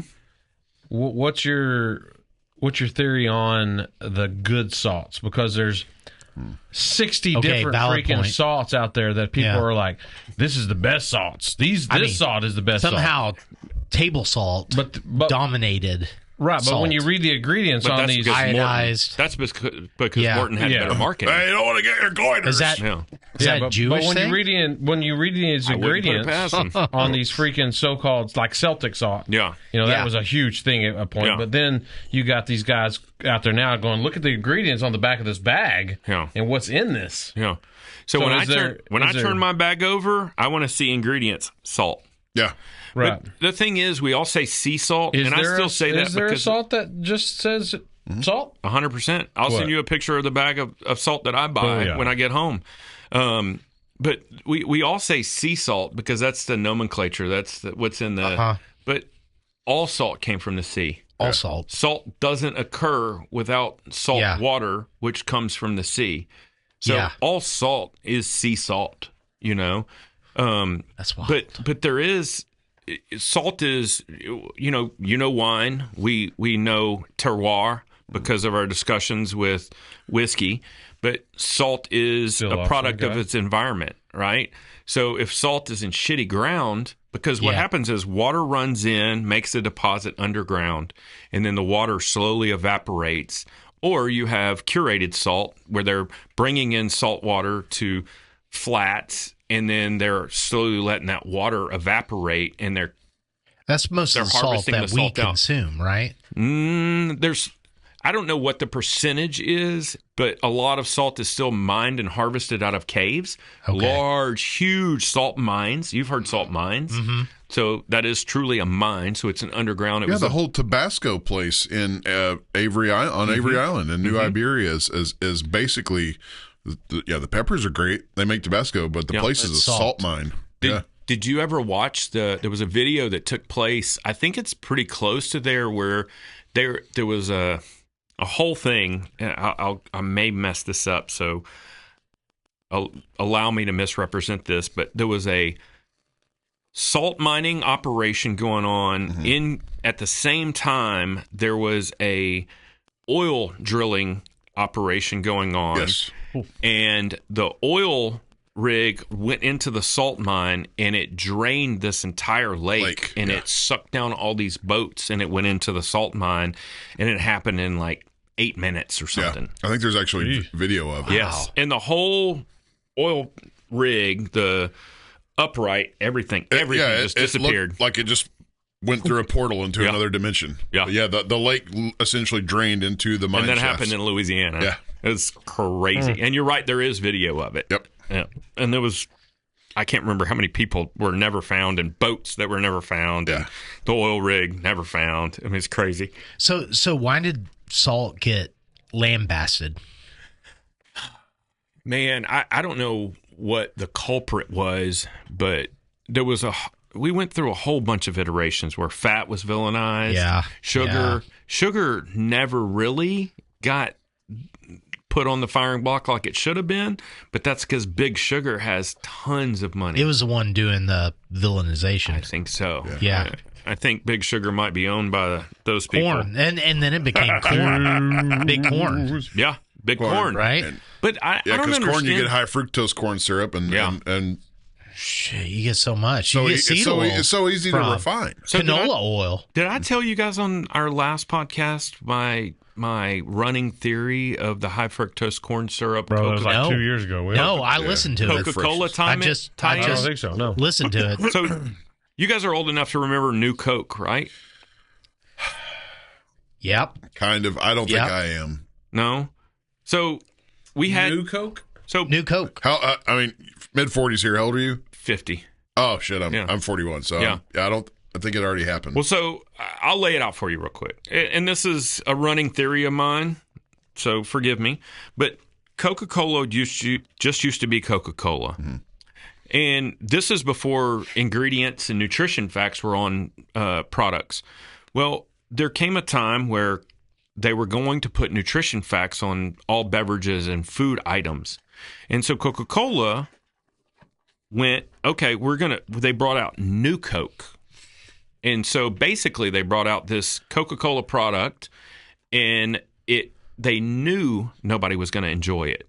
But they were like, look at this, don't look at this. Meanwhile, they purged all of their Coca-Cola Classic. They rolled out New Coke. They ran it for just long enough for people to forget Classic Coke. And then they rolled out New Coke, which is what we have now. Mm-hmm. And it was the original Coca-Cola Classic was pure cane sugar. Right. I don't know what was in the interim, the New Coke, but when they rolled out Coca-Cola, had cocaine in it. Oh, that was the original. Back in the 20s. Oh, gee. Yeah. But then when they rolled out the New Coke, I forgot what they called it back then, but it was... There's Coke and Coke Classic. Yeah, Coke. They rolled out Coke Classic, yeah. That was their high fructose corn syrup recipe, but they put that stopgap in there so nobody would put two and two together. They couldn't do the Pepsi challenge with their Coke, so to speak, you know? So, and that's why we see this resurgence, like, what's your favorite Coke? It's a Mexican Coke. Because it's real sugar. Because it's real sugar. Like the Dublin. And it's out of a glass bottle. Oh, yeah, like the Dublin Dr. Pepper. Yeah. And it was never meant to be consumed on the regular. Right. As a treat. Yeah. You know? Right. Yeah, because sugar does this whole dynamic in your brain. When you consume sugar, especially high amounts, it satiates your body, and it tells your body to quit eating because it has energy coming. Yeah, right. But it's addictive. It is highly addictive, and so the more you consume, the more you want. Yeah. And then the half-life of sugar and the way all your gut biome communicates with your brain, it just keeps sending signals. Hey, send more of that. Send more of that. Send more of that. Meanwhile, that hit. Yeah. Boom. Yeah. Boom. It's a dopamine. But meanwhile, it's detrimental to your system. I mean, sugar is good for you if you do high output activity, but people that lead a sedentary life, sugar is cancer. And they're bringing studies right now. Cancer feeds off of sugar. Yeah. Yeah. So I would say that's fairly verified. So in that same time scale, we also had like the epidemic of dementia and Alzheimer's with the whole. Still, that was when they went on the fat thing. When you hear nutritionists talk about fat is food for your brain. 100%. But you're missing the one word, cholesterol. Oh, that's such a demonized word. They restructured the cholesterol ceiling back in like mid-90s, early 2000s, where 350, and I may be off on the number, but 350 used to be like, you're still good until you hit this precipice. Now they've got it down like 250, and I think 200. Yeah. And I think they're trying to bring it even further lower. But the problem is cholesterol is imperative for your cognitive function, getting rid of dementia. And I mean, there's all kinds of diseases that are attributed to low cholesterol, but people aren't connecting these dots, and the public isn't made aware of it. So they think, oh, well, people are telling us cholesterol's bad, so I'm just going to go low cholesterol. Yeah. Meanwhile, they're killing themselves, making problems for themselves in the future. Okay, before we go too much further, I want to bring it back to salt. Talk to me. You love salt. I do love salt. Connoisseur of salt, you would say, probably? I mean, I probably have 15, 20 different salts at my house. So here in the Whiskey Bros around the table, we have a salt. Okay. Don't do it, Brad. And I think, I'm in. Yeah. Can I piss first? Yes, you can. Because I might wet myself. Don't do this. It'll ruin you. I'm doing it. Be ready when you get back. Okay. I'm going to take a sip of my handy first. Yeah, definitely. Yeah. Because nothing else will taste right. I'm excited. Yeah. I don't want to fuck up the chef. He's gonna go back and not have anything to cook. I know. We're gonna fuck up. We're gonna fuck him up for days. We can't do He this. should just be ahead of the curve and leave right now. Just drive away. Maybe that's what he's doing. He's like, nope, I'm out. Yes. Doing a fucking trail Oh of man. dust. Okay, so I'm not scheduling a dinner for at least like 2 months. You want to write this down just in case we need to break it? Now we keep talking amongst ourselves. Why don't you want to schedule a dinner? Because we're gonna fuck him up. We're gonna fuck up the chef. You think we'll fuck With up his the taste? He's going to Salt. retaliate. Yeah. Maybe good for a couple of days. No, he's not gonna retaliate. We're just gonna fuck up his senses. I like his food's going to suck. Now, with Yeah. as much stuff that he sends down his gullet and nose, tasting all the shit that he tastes, do you think this is going to fuck him up? It's probably gonna fuck him up. This salt. This is pretty powerful salt. I'm not going to lie. That's He knows what he's getting into because he listens and watches. he watches so the video, so he knows what's about to happen. oh man. yeah. I I'm don't gonna think. tell him proceed with caution. I don't think Trey, who would have been the last person to try it, I don't think he got a full. No, I don't know. think he Trey's did. on 'cause different he levels. was too He might- theatrical. yeah. Well, it's true. He was. He might be so crazy that this is. I think we decided calming we for don't. him. Yeah. We don't want you to do this. Oh, really? Yeah. What Yeah. if this screws up your whole entire palate? Yeah. Yeah. Oh, dude, I had COVID. See, Does you have okay. it like the long where you couldn't taste or smell? Oh. Oh. So I lost. You're doing my hand, big boy. I lost my sense of smell for, I want to say it was a better part of 6 months. That's got to be devastating. It was. This is gonna bring it back. It was awful. But you know what's crazy is I haven't heard a lot of people talk about this, but Get away from. Get over. No, don't bring those over here. my sense of smell and taste, it was almost like somebody flipped a switch when it came back on. Really? I still remember I was in Central yeah, Market. most people would not say it just started again. Right? It was almost had to sensory rehab that overload shit. I think when they it should when have it everybody came on. sniff this shit. like being born again. Yeah, I think you might. What be is right. what was the first aroma you remember smelling? Like what hit you first? No, that's what I was saying. I was in Central Market shopping. Yeah. And it was almost sensory overload. Like I felt like I was having a moment like, I can't do this. Like I almost needed to leave the store because I was in the produce department and it was everything just hit me all at once. And I was What do you think that was? What quit during COVID? So it wasn't just in the one taste and thing. smell. It was just everything. You There couldn't wasn't isolate. one It was thing. everything all Coffee, at once. cheese, yeah. Yeah. So- and that's the thing is I quit drinking whiskey during when I had that long loss. Yeah. I quit drinking coffee. I quit drinking whiskey. It's like, what the hell's the point? Yeah. Yeah. There was no enjoyment. Yeah, I don't like to drink it to get intoxicated. I like to drink it's because it tastes good. Yeah. And the whiskey, Pass that on around. the whiskey, all I had was the burn. That's it. You felt the burn. So I want to know more about this too. Like you say salt, is it truly salt? It's And is it it's ammonia impregnated with salts. something? It's Yes. ammonia salts. It's the world's strongest smelling As salt. Heath would say, it's You switch impregnated with pneumonia. Yeah. So Pneumonia. So It's gonna give you pneumonia. So when you take a sniff, you got to get it up to your nose and try to get both nose because if you get one side of your nose, it's going to make your whole side of your face. So just stick it right up to You your got to nose. balance and it. I really don't enjoy people doing this. Like I don't enjoy watching. I've this. done it, so I really enjoy. I just have trepidation about the chef doing it. Oh, he did it.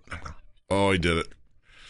I'm just going to went have right to do in. it just to see if it's still as strong as it used to be.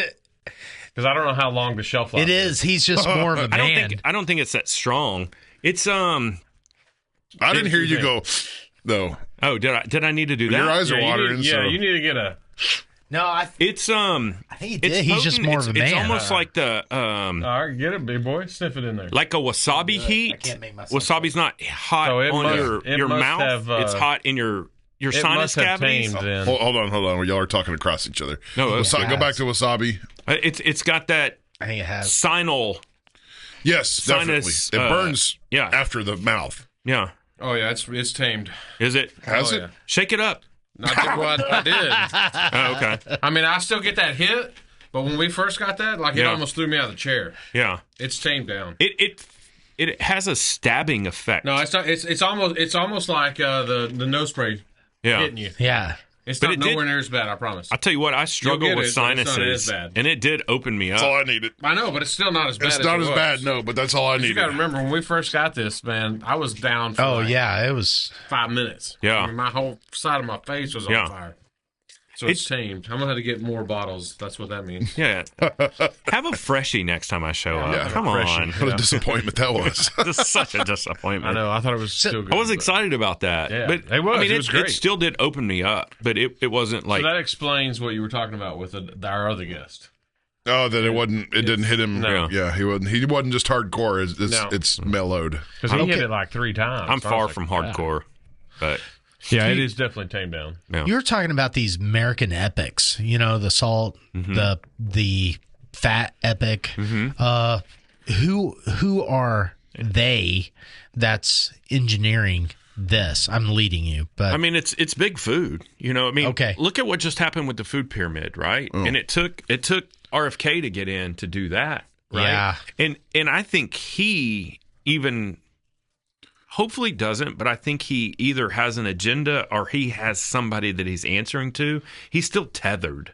Yeah. Right? He's not freelance. He's not just wide open. I'd hoped he was freelance. I had a lot of higher hopes for his abilities and capabilities. Yeah. But look, what he's done is still better than what the path we were on, right? Yeah. So I think if we can wake up 10%, I think we're doing well, Sure.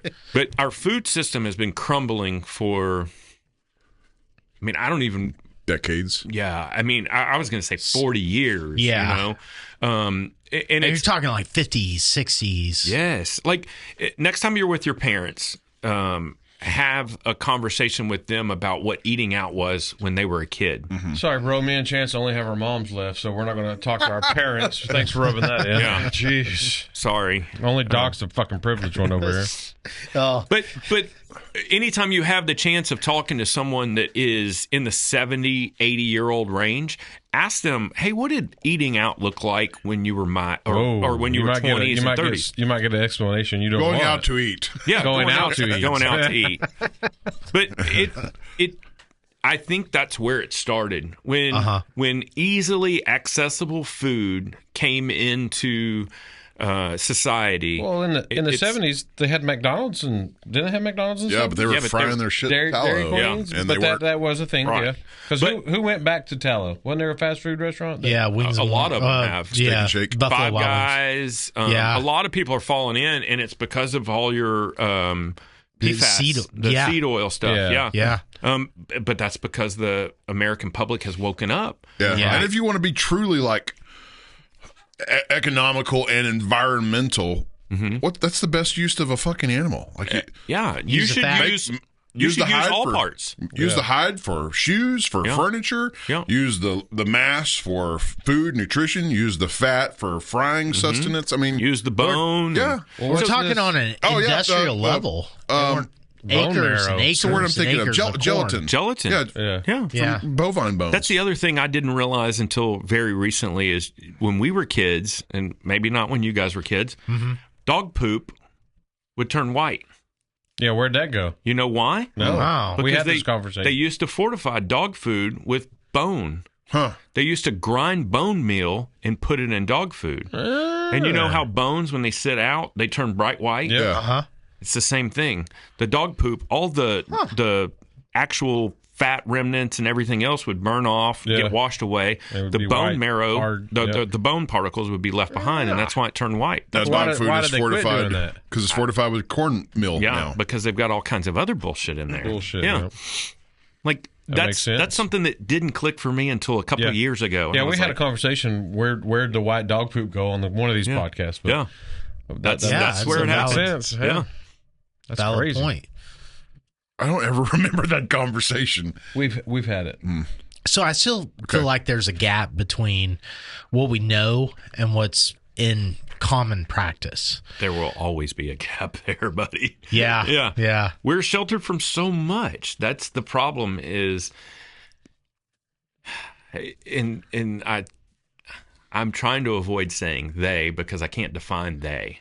But there's always been a concerted effort to withhold information. And you see it right now in so many realms. Like, look at the Epstein files.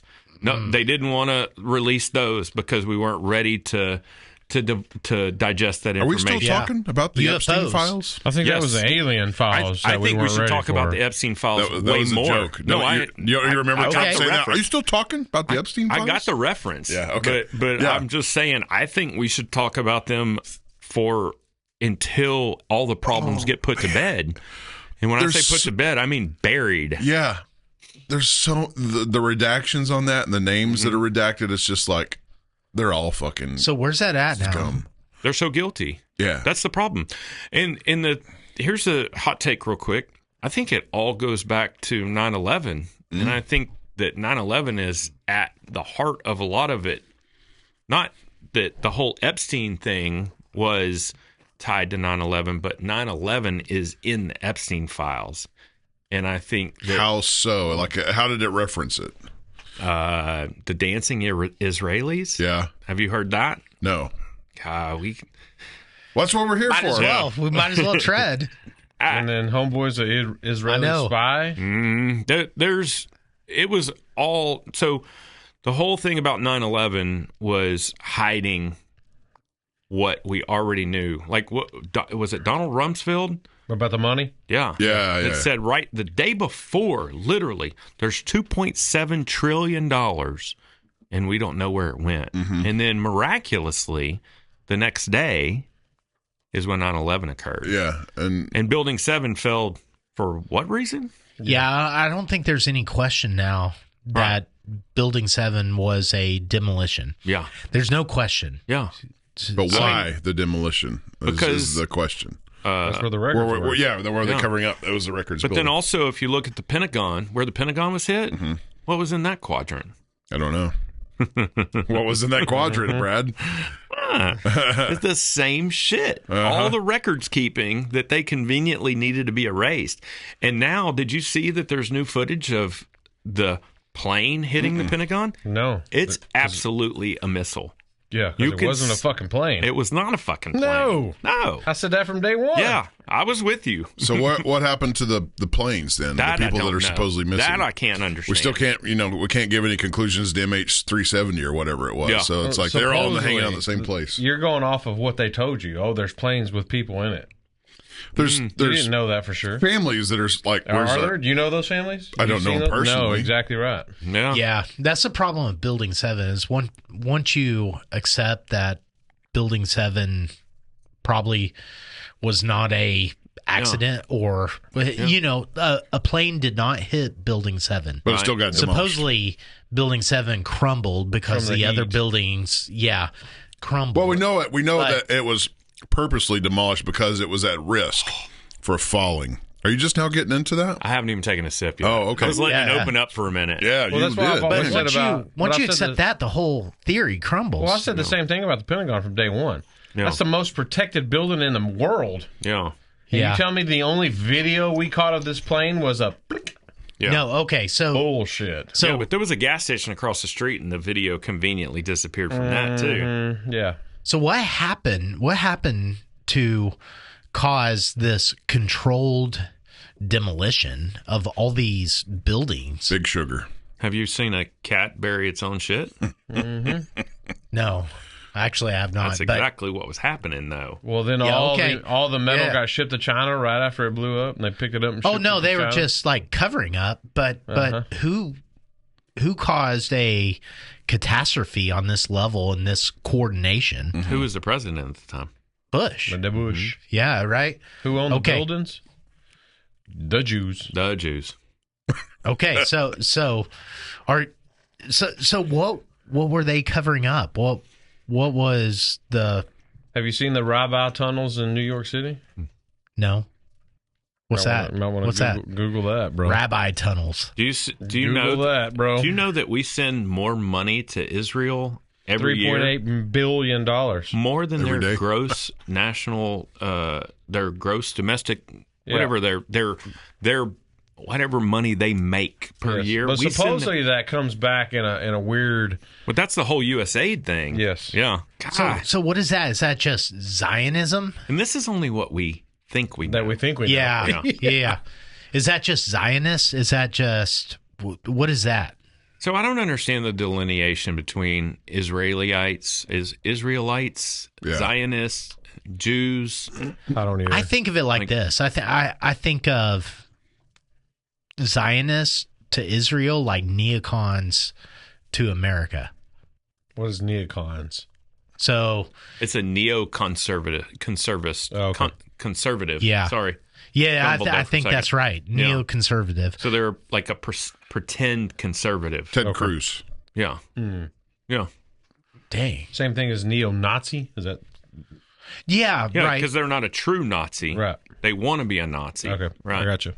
But in this day and age, like the neocons, But were the Nazis that wrong now that we know everything? Like, have you heard with the AI, the translation of Hitler's speeches?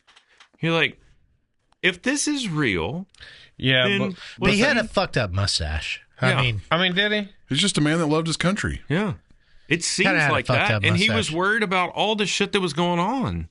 Like, there was all kinds of the same thing that we were dealing with in the past couple of years. Yeah. Transgenderism. Yeah. I mean, the money lending thing, the incredible debt. Freaking But fascinating. if you ask Chat about those speeches, it's he was telling the people what they wanted to hear to get them on his side. Well, no wonder they were on his side because he was spitting truth. He was spitting fire. Yeah. yeah. He was dialing. Okay, so and I understand that World War II happened after a period of German oppression because of World War One, Yeah.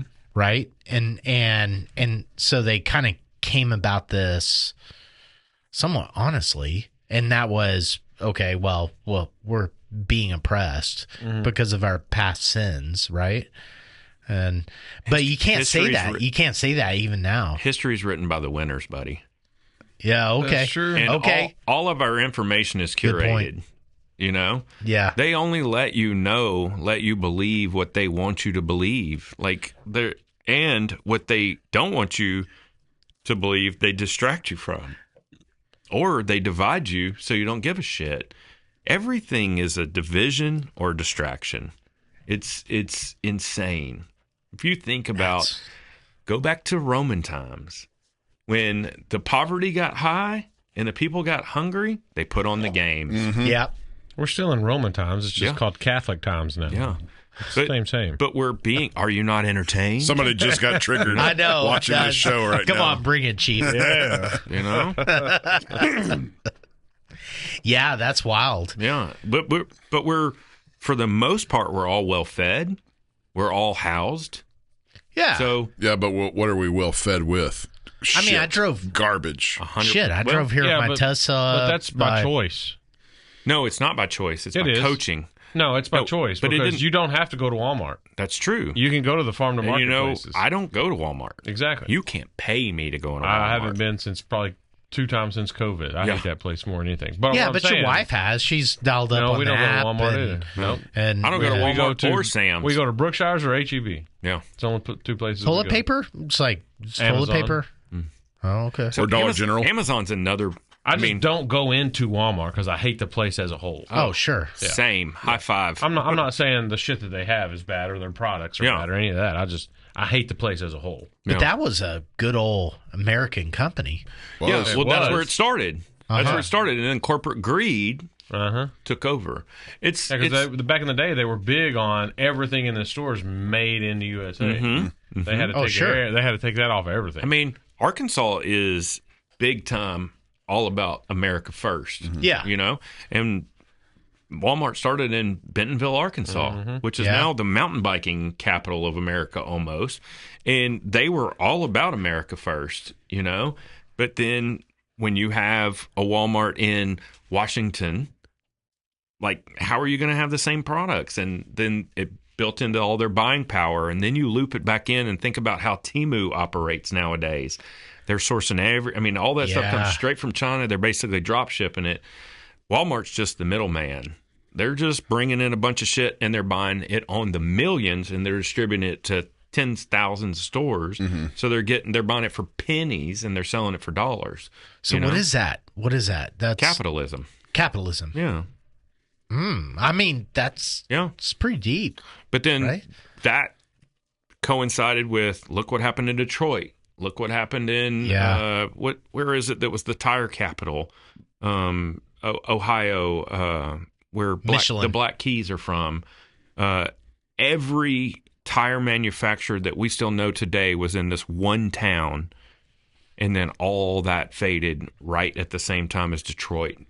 Motor City capital of America. Yeah. All those jobs got outsourced. We did the same thing with our food.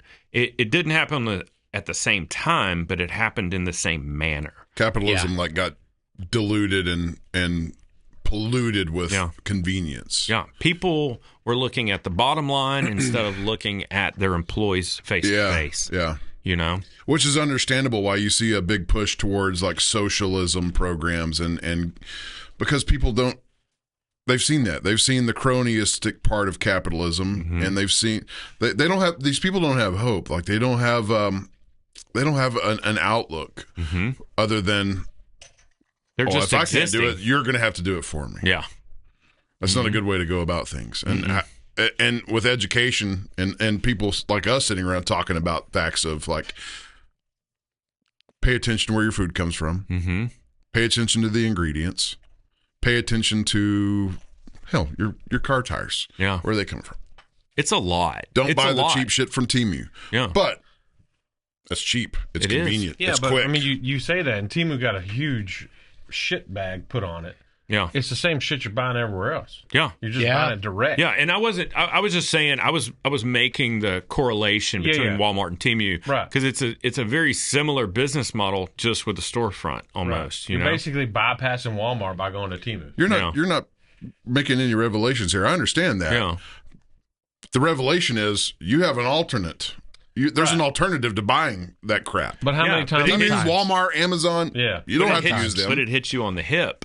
And that's where the whole thing has come, because if you could almost do a parallel chart between inflation over the past 30 years, how much pay rates have climbed or haven't climbed, and then where we're spending our money. And I guarantee you those graphs would make perfect sense. Yeah. Because it's the same reason that kids nowadays, and I say kids like my kids, can't afford a house like I could, because the housing market, and then we get into the whole banking system and venture capitalists and all this shit, there's been a concerted effort to cripple America. Fuck yeah, there is. And it's done on purpose. And then there's such an outcry and a backlash of, why is this demographic of people voting for X?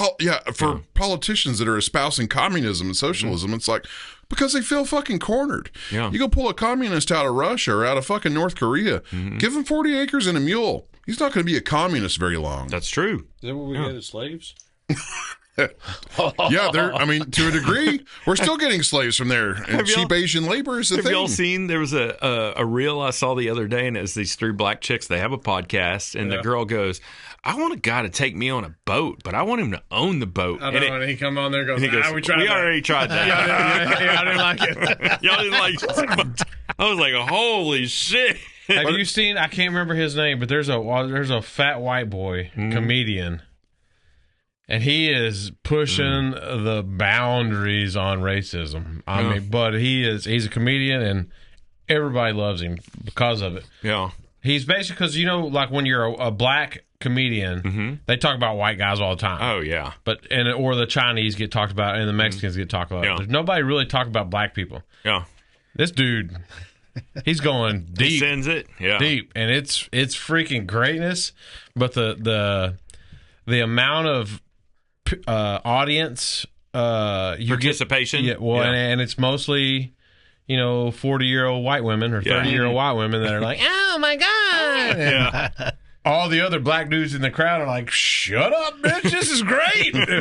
It's freaking hilarious because he's pushing the boundaries so hard that it's making people feeling weird that they're laughing about it. And then, but you can see good comedy right there. Yeah. It's freaking great comedy. I think good comedy should push the boundaries. I think it should too. That's the purpose of comedy. You need the relief. Laughter is the best medicine. For sure. But you also need to laugh at things that don't make sense, and you need to call into question stuff that doesn't make sense. That's why, like stuff that's in the news is the stuff you joke about. Mm-hmm. That's how court jesters were the whole process. Because pretty much that's all we can do about the shit that we see is just joke about it. So that is the question. Like, what's it going to take for all of this shit to come to a precipice? Yeah, and that gets back to when I said they keep us divided and distracted because. United we stand, divided we fall. Yeah, they don't want us all together. Right. 100%. No. That's... Who is they? But who is they that don't want us together? The big theys. Who is they? But that's the recipe. The big theys. Big pharma, big toilet paper. They wrote it right there. United we stand, divided we fall. And they've made a concerted effort to divide us. Yep. Because they don't want us to rise. No. And it's we're good paying taxes if we rise. Right. They don't want that. And that's the crazy thing. Dude, we are taxed on tax on tax on tax on tax on Tell tax. Me about it. And that's what we do. We just sit around this table and go, well, this fucking sucks. Okay, well, here's your tax money. But I mean, how do four guys in a room make a difference? That's the problem. Good question. It is the problem. Yeah. Most people that are going to stand up for it are also the same people that has a family, that's got a job, that's got all that don't want to go to prison. That don't want to go to prison. I mean, we can make a stand right now. But they can't. We can do something about it. It's all in prison. But so it's going to. You asked what it'll take. It'll take a huge group of people with a smaller group of people willing to say, "Fuck it, I'm going to jail." Yeah, I'll go to jail. You guys figure it out afterwards and get me out. That's what it'll take. Mm-hmm. Yeah, because if we all united. Yeah, they couldn't do nothing about it. They couldn't do anything. No. It's kind of like when 40 people are speeding down the interstate. One cop can't do shit. No, he's going to pull over one person. Yeah. Oh, we could quit shopping at Walmart. I don't shop at Walmart. Yeah, I don't. There's 3 people at this table that don't shop at Walmart. Right? Raise your hand if you're guilty. Yeah. I don't shop at Walmart. Yeah. So, you have my wife buys toilet paper. Oh, you have a personal shopper. No. Yes, he's wife. a doctor. Wife. Yeah. No, his personal people are Mexicans. We've established this. They buy his fish at Walmart. They catch his fish from the sea and cook it for him. I don't know. So what's the breaking line? I'm just now looking at this because I didn't want to read ahead. Yeah, I gotcha.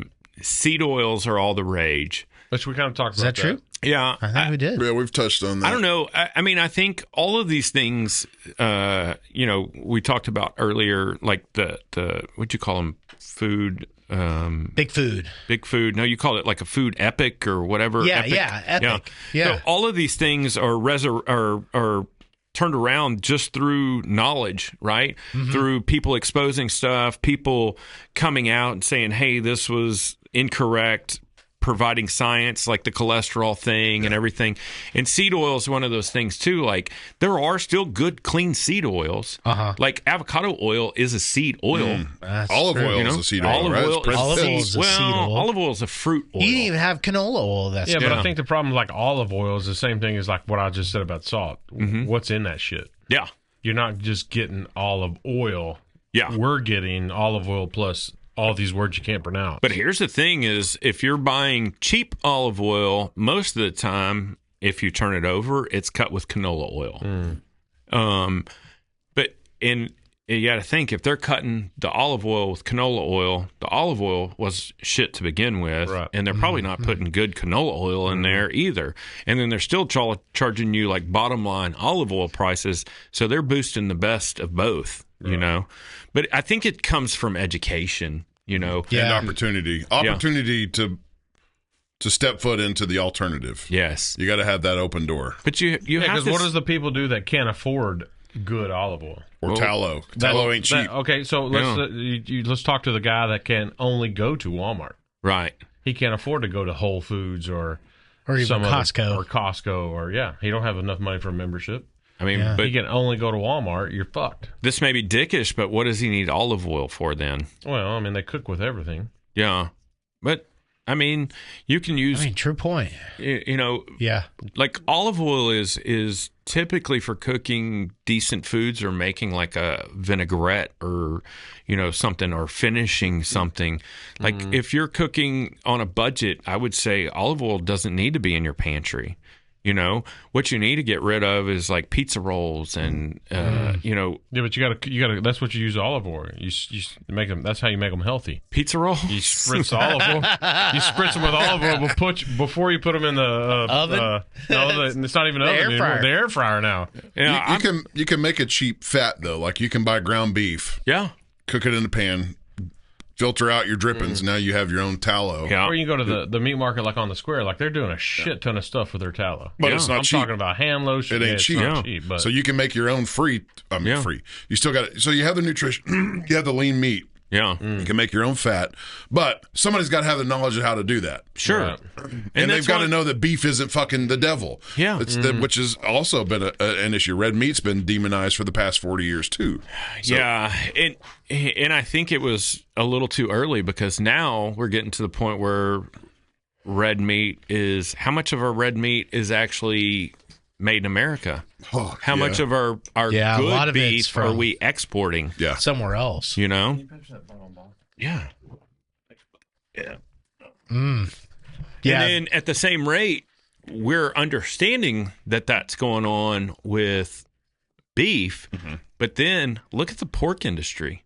The majority of our pork is following in the same suit. There is a Chinese conglomerate that owns, like, I don't want to get absurd here, so I'm just going to say 70% of all the pork producers. And so when the Chinese own it, then they can do what they choose. And they can feed their animals what they choose, too. That's another thing you got to talk about is the diet of the animal. Yeah. And corn. It really goes back to the very beginning. But then you talk about what is corn. Corn is not corn. It's not corn. Yeah. Just like whiskey. We were talking about this the other day. If you're using feedlot corn to make whiskey, you're going to have shit whiskey. If you're using shit corn to feed your animals, you're going to have less than better meat, right? Yeah. So, and it's not just corn; it's soy. Yeah, it's any kind of grain. It's all the filler stuff. But at some point, you have to understand that we haven't created an infrastructure to support as many mouths as we have, and so we're going to have to figure out other alternatives.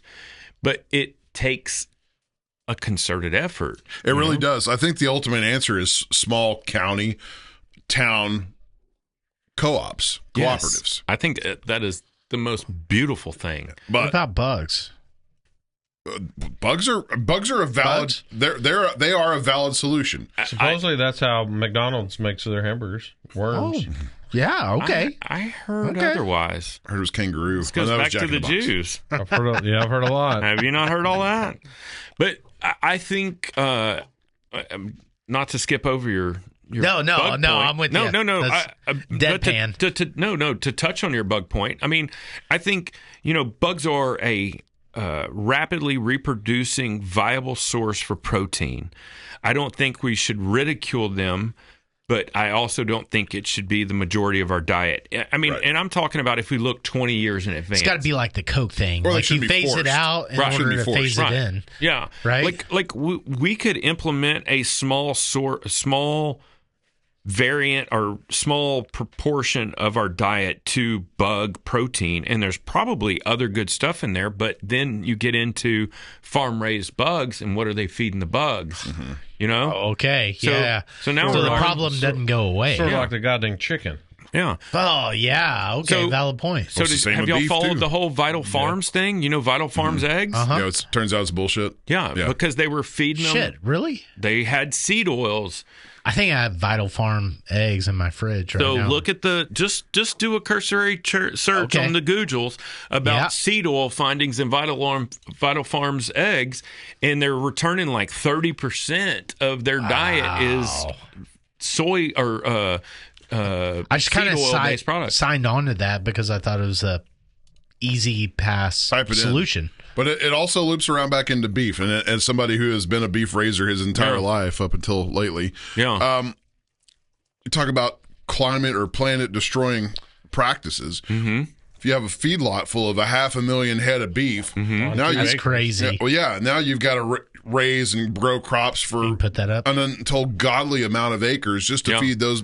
Versus you have 100 acres with 100 head of cows just grazing daily. You rotate the pastures; they shit in the pastures.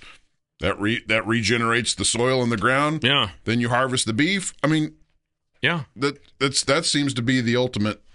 That makes the most sense to me. Regenerative farming is the answer, like literally, and sustaining, environmentally friendly. It's just like crop rotation. Yeah, you got to rotate crops so you don't deplete the soil. So for the first time, and I've lived here all my life, off and on in work, but so 45 years. For the first time in Decatur, we now have more farm to market places than we've ever had. That's a great sign. I think that's great. And you have less farms. Less farms, I know. Yeah.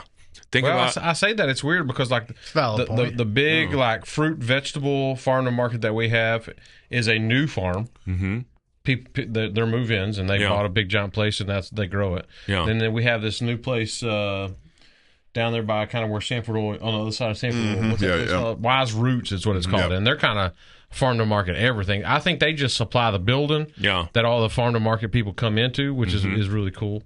But it's getting. Like I said, it's the people. People need to keep talking about that. I think, and I hope that's and what encouraging it. That's the work. Yeah, that's the work you're talking about. Is that has to stay relevant. It has to stay popular. Otherwise, it goes back to fucking Temu, to Walmart, and they're just sitting there waiting. Like, but we have to be diligent, informed consumers as well. You have to. The problem is we've been coached not to care. Yes, we've been. Food as a commodity is just something you need to do. You have to eat. You have to eat. You have to fuel. But we've also been misled on that too. Like we've been taught. We've been taught that we have to have breakfast. You have to have lunch. 3 square meals a day. The pyramid. Yeah, and the pyramid. South Park. I didn't do that. Yeah. But I think we need to stay educated. But herein lies the problem. There's so much misinformation. Yeah. What is true? What is good? He's got the best way of showcasing the truth when it comes to nutrition. Talk to me. You want to say it or do you want me to? Put it in the woods. I want him to say it. Yeah. Pick it, pill it, or kill it. Yeah. It's that fucking simple. Pick it, pill it, or kill it. Or I've also heard if it grows or if it walks, it's food. Yeah. Yeah, true. If you get it through a window, it's probably not food. I mean, I've also heard if it floats, flies, or fucks, you're better off renting it. Wait, humans grow. They grow. That's great. What'd you just say? If it grows or what? If it walks or if it grows. Humans do that. Yeah. True. So it's not the other 100%. Thing I've heard is if you dropped it in the woods and you came back a week later and it was gone, it was good. Yeah. Like, because you put a piece of Velveeta out in your yard, still there. Nothing's going to touch it. You put olive oil on the concrete in a bowl, there. Nothing's going to touch it. Yeah. I mean, or canola oil. I mean, sure. If nature's not going to consume it, you probably shouldn't mess with it. Agreed. Now, what do we got up on the screen? No, it's just saying Vital Farms. Or I'm probably gonna. Not probably. I'm gonna have to stop. That's crazy. The pasture-raised eggs contain high levels of linoleic acid, polyunsaturated fat, omega-6s, commonly found in seed oils. Blow it up. So push the show more button if you would. Because that's the other line I want you to read. That's you, big boy. Largely due to the fact that there is corn and soy in their feed, which is what we were talking about when we're feeding cattle. Yeah, and look at this. Feed composition, despite the pasture-raised. That's what I was going to say, pasture-raised. The hen's diet consists largely of supplemental feed, specifically corn and soy, which are high in polyunsaturated. But they also talk about they're not actually pasture. They're still... they're allowed to see outside or whatever. But they call it pasture. Yeah, they have viewing windows. Yeah. God almighty, that's terrible. The chicken sits at the window and dreams, one day I can return to the field. But part of it is it's so inconvenient to go get real eggs. Dude, build a coop. I know, right? Have some chickens. Yeah, you can raise your own chickens. Yeah. You can, but it's a pain in the dick. I say that as a guy that has been for probably the past 8 years saying, this is the year I have chickens. And I sit here with 0 chickens. Well, so the problem with owning your own chickens is you still can't do all that shit as cheap as you could just go buy eggs. Yeah, but here's the thing. Like, now, they are better, I agree. The same reason I make my own food, I cook my own food, I know what's in those chickens. Yeah, but you don't grow your own food. No, you're going to the store and buying it. I wish I did. I know. If money was no object and I could have as many servants as Doc did, I would have garden tenders and I would have a whole husbandry set up, and I would only eat what was provided by my land. Yeah, for sure. But I'm only one person. Yeah, I would have bees. I would have a full garden. I would have goats and sheep, cows. And, but that's all you would be doing. It's just not doable. You would have no time for your regular life. He's saying he would have people to do all that. Oh, okay, yeah. It's not doable for today's factory worker. Make no mistake, if I won the lottery tomorrow, it wouldn't be to go out and eat constantly. It would be to establish something that was mine and something that I could pass on. The idea of civilization is to have, like, everybody gets their own 5 acres to raise their own food, grow their own crop, and they can support their family. But them, they can't pay property taxes. Yeah. So that's not going to happen. Yeah. No. So... Unless you move here from California. Joel Salatin. Or from out of the country. Yeah. So that dude's done something great. And who? Joe Salatin. Explain to people who that is. Yeah, so who's Joel Salatin? He's the regenerative farming guy. Is he Oak Farms? Is that who he is? Yeah, I've heard his interview. That's where we were talking about regenerative farms earlier. He didn't start off with millions. No. He came in and showed how it could be done. What was that show? He took over his dad's farm. Yeah. And then switched everything up. It's a different farm, I think. You remember that show I'm talking about? So it's possible. The dude in California, Matt told us to watch it. It was they hired a farmer to come in. That's something, the Happiest Little Farm or something like that. Yeah. It was a good show. That's a freaking badass show. Same idea, though. Yeah, no. Joel Salatin is kind of the rock star of this current movement of regenerative farming. Thank you. Yeah. Right. I got you. Yeah. It can be done. It's just going to take a lot of work. Well, and that's the thing is we're all corrupted by the almighty dollar. And so when we make decisions, we're influenced by how much is this going to cost me and how much is this going to earn me. Nobody's looking at it from what is better for me and what is better for my future. We're so corrupted by the dollar. Yeah. And that's the biggest problem. I mean, I think that everything we've talked about, right. Like we wouldn't be talking about seed oils if it wasn't for the dollar. Got to pay for that next cruise. Yeah. No, but I think that coexists with what you just said. What's it going to cost me? What's better for me? Yeah. Those two things coexist. Yeah. Because if what is better for me outweighs what I can pay for, you're going to live under a bridge pretty soon. I got to pay for that Netflix. Well, not even that. I'm just saying, if the farming, because it's better for me, takes all my funds. Yeah. Is it necessarily better for me now? But it doesn't pay for the Netflix. Out of the equation. Because I have a badass farm, but no longer have a house. It doesn't pay for the Netflix. But I'm talking about house payments, electric bills, gas payments. This makes me think of a conversation that circulated back in my generation about smoking. Where people would always talk about, smoking robs you of the last 5-10 years of your life. And people used to always jokingly say, well, those are the worst years of your life. But the same thing holds true for eating unhealthy. Like, you can pay more now to eat healthy and be healthy, or you can pay more later when you're laying in a hospital and you're sick and ill and plagued with all the things we talked about, Diabetes. Yeah. Well, you know what money does buy you? Cocaine.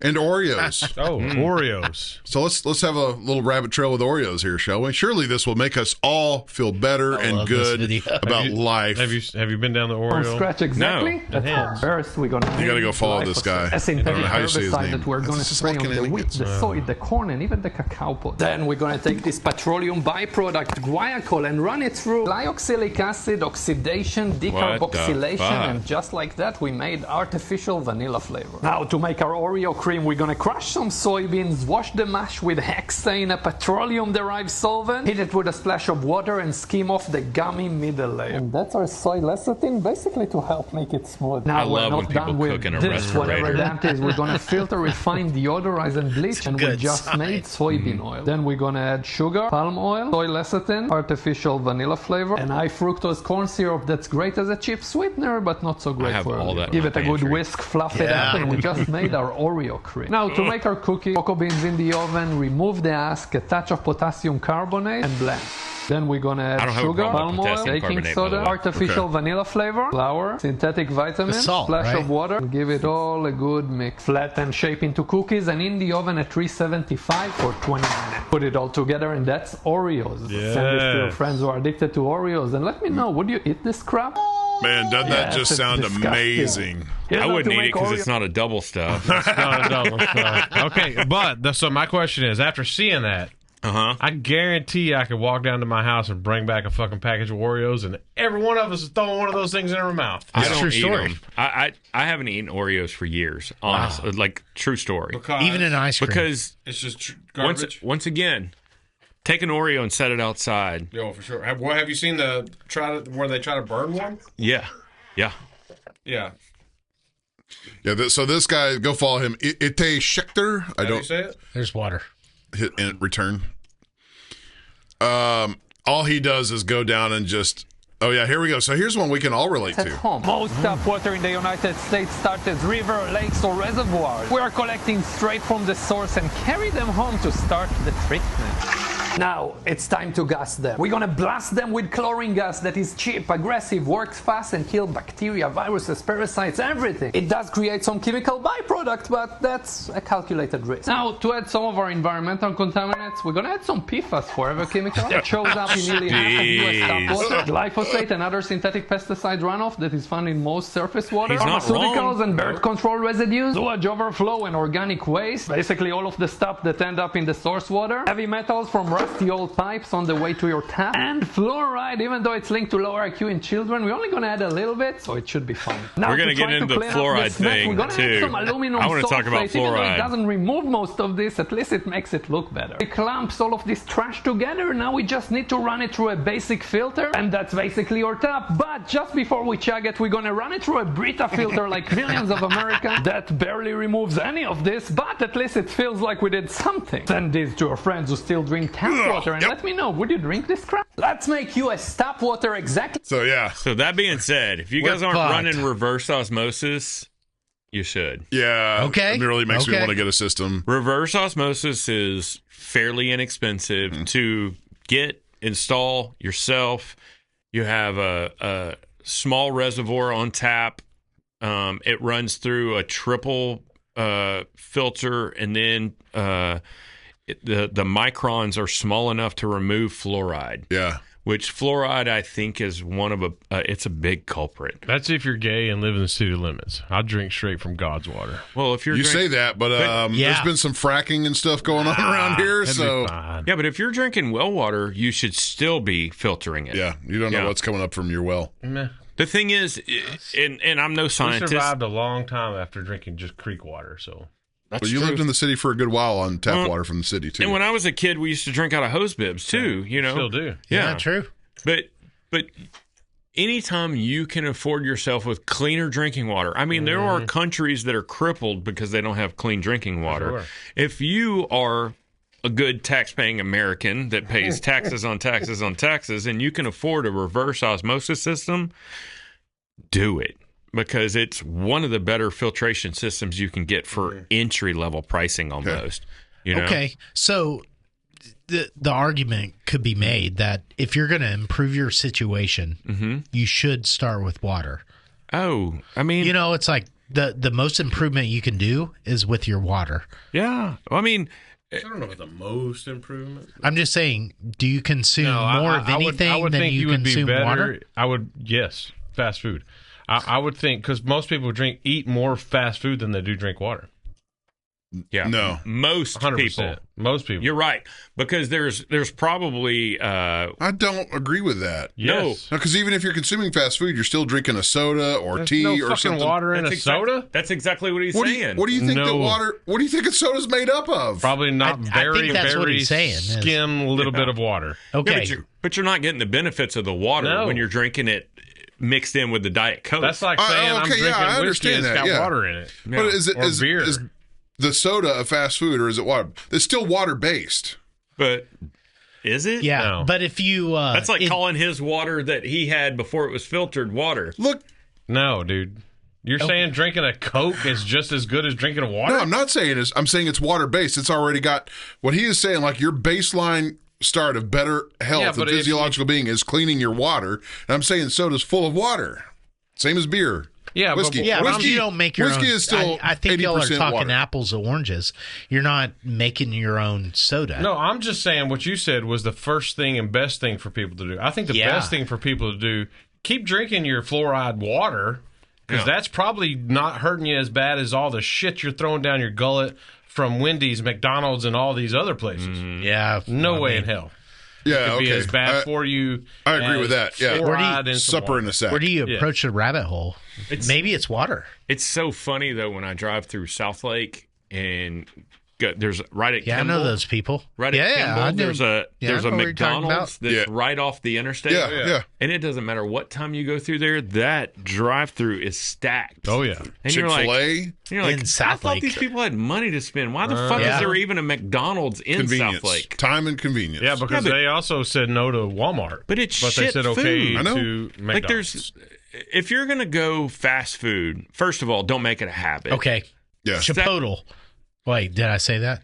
It Chipotle. So Chipotle is a whisper of what it used to be. Yeah. Yeah, true. So, I mean, that's the other thing is all of these fast food chains are a whisper of what they used to be. McDonald's used to be, when we touched on it earlier, Yeah. McDonald's used to be what In-N-Out is now. Yeah. They didn't freeze their meat. Their lettuce was fresh, like their fresh baked buns, hand-cut fries. But now, fast forward, whatever it is, almost 100 years. It's all synthetic crap. It's all synthetic, frozen, mass-produced, warehoused. You don't know how long it's sat there. Like, say what you want about In-N-Out, but they're still doing fresh, never frozen, hand-cut fries. You can watch them cut the Yes. fries. They're cooking in tallow. They look cute doing it with their little hat on and everything, They have and their quite the white theatrics smock. going on. That's I'm the getting same as that. Five Guys. Don't they still do the? They hand-cut their fries. Five Hey, didn't you Ks? pay $30 for a burger and fries there? But you Five get, Guys is out of control with their prices. Yeah, it is. Yeah. But you get 47 pounds. Of Okay, french fries. besides In-N-Out, I'm That going to is take these true. home and feed the family for a Do week. you know how cheap French fries are? Uh-huh. Do you know how cheap potatoes are? Yeah. that's do get besides some fries. In-N-Out, Five Ks. Like, what other places would you? So my they do guilty, him? my guilty, Semi-indoors. my guilty pleasure. hurt. Yeah. And we talked about this the other night. It's Taco Casa. Oh, yeah. Oh, Okay. so It's good. just it's So no bullshit. good. Yeah. Meat, cheese, tortillas, some fucking Oh, it's tomatoes. still bullshit. I'm pretty sure it's still bullshit. But and that's it. We can go down the whole shredded queso cheese, that they call- cellulose. Yeah. Oh, yeah. But they're aspect, not offering some fucking But you know what you're getting. That's the thing. imaginative. Right. It's just a fucking yeah. taco. Yeah, they Or don't have a healthier side of the Yeah. menu like Taco Bell tried to do. Yeah. Well, it's Yeah. weird because they have a taco light. Yeah. I don't understand that. But it's deep not fried. light. But it it's has deep sour fried. cream on it. Well, and it's deep fried. so it's not really. It's like worse. I think. I've never understood that But it's either. a taco worse. light, and I don't It is understand worse. that. But Taco, it's really good though. Taco Casa is, just off the top of my head, that is my guilty pleasure. I do eat In-N-Out, Yeah. but maybe once a month, and it's a treat when I eat it. But I also eat. Compared to other burger joints, fast food burger joints, In-N-Out's pretty good. I think it's look if Not better than Whataburger. No. I mean, 5 years Are ago. you Texan or what? 5 years ago, hey, look, mira. 5 years ago, I would agree with your argument, but Chicago came in, that Chicago conglomerate came in and bought You think it's Whataburger. changed in flavor? Whataburger's not quite what it used I'm to picking be. Chicago over California. Okay, but I got Midwesterners in the family. But I'm still gonna say, what if you remove the labels and we talk about how the food is made? Forget about what's in the bottle. Think about what you're eating, what you're drinking here, right? So on the fries, I can understand, and I guess Whataburger's probably freezing their shit and throwing it on the. Yeah, okay. It sure is good though. I understand, but we're still talking about fast food. 100%. But in flavors, though, if we're just going on flavor, I'm still going Whataburger. Hey, but let's make a couple of more arguments. How long do you wait in the drive-thru at In-N-Out? I've been In-N-Out twice. And how long was the wait? Quick. 10 minutes? Yeah, that's because it's freaking fantastic. That team take it out of the freezer until you order it, my friend. Dude, Whataburger makes Cracker Barrel look fast. Yeah. I mean, they are slow, but they say it's because they don't start your order until you order it at the. No, it's because those motherfuckers get paid by the hour. Well, but they don't care. One time I went to In-N-Out, I just watched the team. So I ordered, but I sat around for like regular menu or the bullshit secret menu? Secret menu, obviously. And that's how you know it's animal trash. style. If you have to know the secret menu to make it good. Yeah, but I sat around for like 5 minutes after I got my order and just watched this team work in synchronicity. It is. It is. I think I've been to In-N-Out once. Teenagers. So Somebody said go get their animal style stuff, and that was like eating human vomit. I mean, I did not like their animal pretty style. fucking good. So animal style is just Thousand caramelized onions, and basically a sandwich spread. Yeah. You know? But that's my go-to. Me too. You like it? I like the Thousand Island. I do love it. I'm a all of y'all like it. I'm a I like double. Thousand Island. I'm a I don't double, like In-N-Out, but I like Thousand double Island. animal style, protein style. So I get bunless. It's lettuce, and it's got the onions and Okay, sandwich so speaking spread. of that, so I'm on this weird. I'm gonna have to go try that tomorrow. I'm gonna have to drive to Alliance or whatever. I don't know if It's worth it. but I don't know. But that's the messiest burger you'll ever eat. Oh yeah. And burgers, in my opinion, if a burger's not messy, well, you're doing Can it you wrong. call it a burger if it's got no buns? Yes. That's I don't think so. So what I've started doing, I'm on this weird freaking a lot of meat, a lot of vegetables, no sugar, very low carb diet thing I'm going through right now. Like an Atkins, kind of? I don't even know what the Keto? hell it is. I'm just kind of doing it. Keto. Yeah. But I found out that if you download the apps to these fast food joints, just mainly Whataburger, you can a la carte the shit out of anything they have. Yeah. Like I make my own meal Yeah. at Whataburger. I get 2 chicken patties, 4 pieces of bacon, grilled onions, grilled jalapenos, and it's the shit. So I mean, the chicken is probably shit. that's where I was just about to go. But- That's the thing we haven't even talked about is the amount of chicken that is produced and consumed in America is outrageous. Yes. And the Chicken heaven has to be pretty large. dude, massive. the growth rate on these chickens is out of control. Yeah. Well, same thing with beef. I mean, we went through this rabbit hole with how many burgers McDonald's only, when we just did McDonald's, only produce in a day. Yeah. Yeah, but he's talking about how the animal itself is treated. I know, Yeah. but it's the same way with the cow. Oh yeah, sure, yeah. I don't see how it's possible to have that many cows. It's not possible. That's why we. It seems improbable. And this was just one fast food restaurant.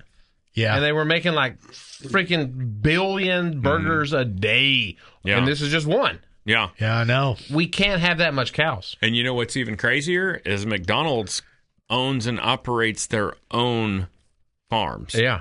So You ever seen those? somewhere, Yeah, me neither. somewhere there's a paper trail of cattle. Yeah. Somewhere. Brahms And- does its own farms and dairy too. I That's what guarantee they you say. the numbers don't add up. Right? That's what they No, they say. I'm inclined to trust Brahms more than Why? McDonald's. 100%. Why? Why is that? I wanted to make one more point before we get off In-N-Out and Whataburger. Yeah. Here's my winning argument for Whataburger. If In-N-Out made malts, I would say In-N-Out wins over Whataburger. I would make a stand. I would die on that hill. But Whataburger still, I can pull up there and go, can I have a chocolate malt? Yeah. And they go, yeah.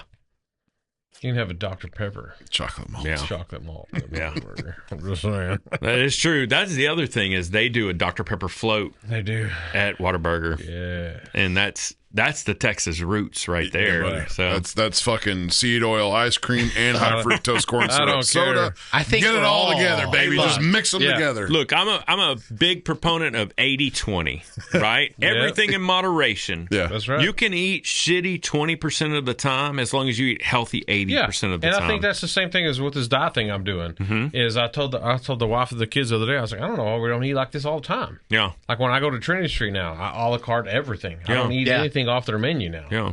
And it's great. Yeah. I'm It like, what the sucks fuck for the is this person then? taking your order, and it sucks for the people making your Yes. food. But yeah. for me, I'm Yeah. paying for it. So Yeah. for me, it's great. Yeah. And that's what I told him. I was like, and then if I want to go get a freaking Dr. Pepper chocolate malt, Yeah. go get one. Yeah. So if you roll up, you want an a la carte. I think a la carte everything Okay. and only order the good shit. Like Okay. when I go to Trinity, I do the same thing. Well- Grilled chicken, which is good chicken. Yeah. Avocado, 2 pieces of bacon, onions, and bowl fruit. Yeah. Gotcha. Well, like, That's my meal. I went to Medea today for the wife's birthday, and I had literally a skirt steak on a plate. Yeah. You know, and I Yeah, that's crushed awesome. it. But in guacamole, you know, they do the tableside guacamole Yeah, they there, and they put 2 weird things in there, but I love it. They put What? sun-dried tomatoes, which That's sounds interesting. crazy. Yeah. But it's got that big acid bite and the Yeah. sweetness, and then they put bacon in it. I've So had you would bacon think that guacamole. would- That's great. Yeah. But It's like both those would overpower the avocado. I mean, have it's you delicious. ever had anything with bacon in it that you're like, meh? Yeah. no, right. right? Had ice But you're cream tasting with bacon I bacon. was just going to say, I've had ice cream Yeah, with part bacon in it. part I of was like, guacamole is this avocado. It's super subdued type of flavor, right? No, You know? avocado's a big fatty fruit that coats everything, and that's why the sun-dried tomato comes in, and then you can taste the avocado and the bacon. Damn, it sounded good though. Yeah, it's fantastic. But now I'm hungry. bacon is the cheat code of all food. Bacon is the it is. meat MSG of food. I mean, But then we got to talk about nitrates and Yeah. high heat. Now you can get uncured bacon or salt cured bacon only, and but kind of get away with those. sodium nitrate is naturally occurring in tons of food. Okay. And the fact that we can isolate it and repurpose it and put it where we want it doesn't necessarily villainize it. Okay. It's the abundant use of it and the overuse of it and just the rampant use of it that makes it so bad. But once again, it's the 20%, 80% rule. You know, you don't eat whole like store-bought bacon loaded with sodium nitrates, 7 days a week. Yes, I do. I mean, yes, I do. I mean, no, you want But to, yeah, but you you want don't to, want but you to. should, yes. Yeah. But future chance doesn't want Yeah, you no, to. I know what you're saying. Right? Yeah. It's a valid point. You want to turn around and shake nowadays chance's hand from the future. Yeah.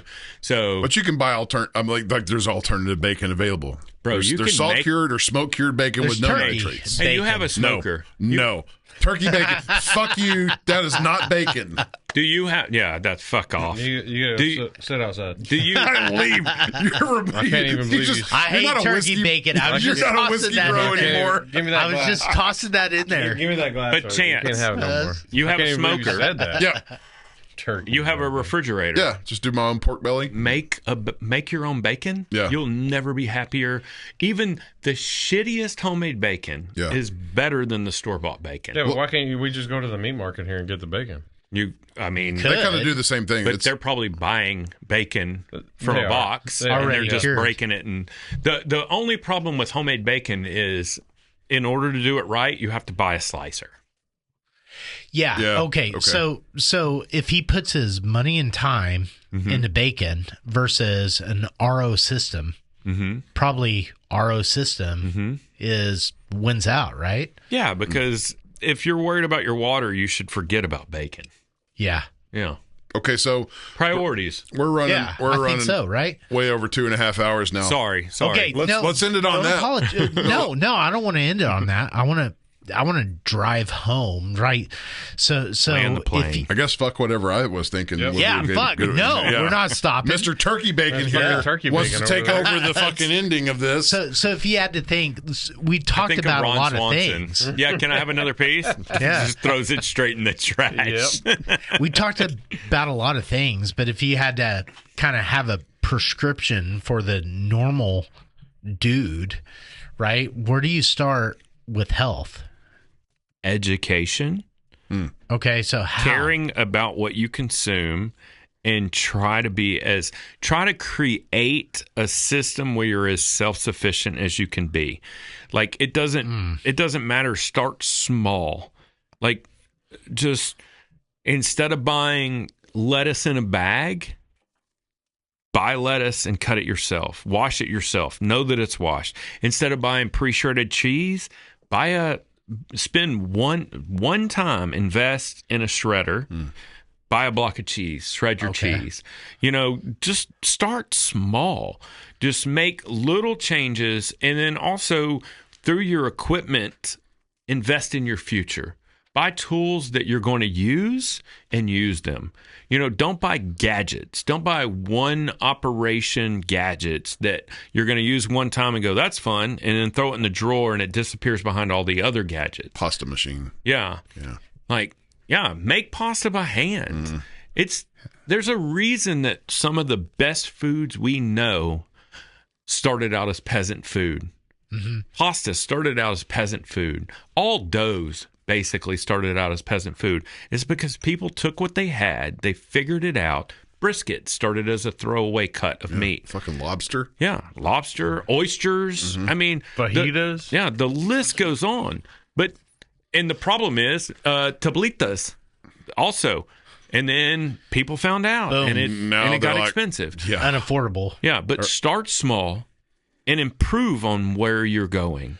Like, if it's the shredded cheese aspect, buy cheese, shred your own instead of buying that pre-bagged nonsense that has tree pulp and powder, all kinds of shit in it. Yeah, but what's the difference in the pre-bullshit bagged shredded versus the pre-bullshit blocked shredded or block cheese? Is it really any block difference? cheese? Not block cheese is unadulterated. unadulterated. How do you know? Well, if you're buying good cheese, and when I say this, I'm talking about like Parmesans, not necessarily cheddars and stuff. But even Colby Jack, like that shit is coated in potato. Right, but is there any difference powder in the stuff when you just go to a normal store? Walmart, Target, any of the normal stores. You get a block, it's going to be totally different than shredded. Yeah. Well, back up. Legally speaking, it's supposed to be on the ingredients, right? Like this cheese, it contains fucking milk and salt, or this cheese contains potato lechin or whatever. Yeah, but is the shredded bag cheddar? They hide it in this one word, cellulose. Okay. And cellulose can be defined in a multitude of ways, but the way I understand it, and I could be wrong, and feel free to Google this, but it's basically tree fiber, sawdust. Wood. Yeah, sawdust. And not that trees are bad to consume, but where's that sawdust coming from? Is this pressure-treated lumber? Yeah. Like, I mean, what are we consuming? Do you want to unknowingly ingest wood? Why does my pizza taste like Huntsville? Yeah. I mean, it's at the very bottom level, or easiest consumable level, it's a filler. It's something to cheap. Yeah, it's a cheap, which is why seed oils and polyunsaturated fatty acids and what's the other sugars? High fructose corn syrup. They're all just cheap, easy to produce, cheap fillers. Cheap. Yep. That's all. It's money. Yeah, the juice. Keep them satiated. Did I say Jews or juice? It's the juice. The juice. The juice. The juice has high fructose corn syrup. Yeah. The juice. It's a nasty. I think if I was starting out, I would buy less processed. I mean, that's the major thing. Buy less processed food. That would be the biggest thing you can do. Yeah. Like, and people, it's very simplified and it doesn't hold true to every supermarket, but shop the exterior. I mean, that's true. We've heard that for years, decades now. Like, shop the produce department, go to somewhere that cuts meat instead of just buys box meat and repackages it. You know, go to a deli that slices meat and or even better, like go to like a central market that roasts whole pieces of meat and then slices it in the deli section. Yeah. You know, buy cheese that's not made in America. Go to Aldi. You know, if you're dirt cheap, go to Aldi. Aldi's great. Do you realize that Aldi they are a European operated system, and so they have to operate by European laws. So they don't allow American foods in their system. I've heard that. Yeah. So that would probably be the first place I'd start. Go to Aldi and shop the whole store. Don't just skirt the exterior, you know? So, hell yeah. That was a lot more profound than what I wanted to end it with. But on that subject, like, okay, so we've established how we could make these subtle changes from the ground up, from the grassroots movement. How do you implement these changes from the top down, from big government down through systemic demographics? We need more disclosure. Yeah. First of all, like the public has been misled for so long, and it's almost gamified at this point. Yeah. It's how much can we hide from the public? Yeah. But at the same time, the public is, and myself has been guilty and am still guilty in certain aspects of keeping blinders on. Like, I don't want to know about certain things. We all have certain things that, like, I don't care if I know all of that. Like, I don't want to know how you guys had a mortician on, right? Yeah. Like, you don't want to go behind the scenes on that. Yeah. Hawkins. Oh, yeah. Okay, yeah. You don't want to go behind. We talked about pigs more than anything. Yeah, Sorry. but you don't want to go behind the scenes and know how that system operates, right? But if we did know what happened behind the scenes, it would keep them from doing nefarious stuff. Yeah. Like, we all know, we've heard the rumors that shit happens in funeral homes. Yeah. So it seems like with this current administration, there's more involvement in that transparency. Reluctant, and it seems forcibly. I would say, like, it's not on their own goodwill, right? You know?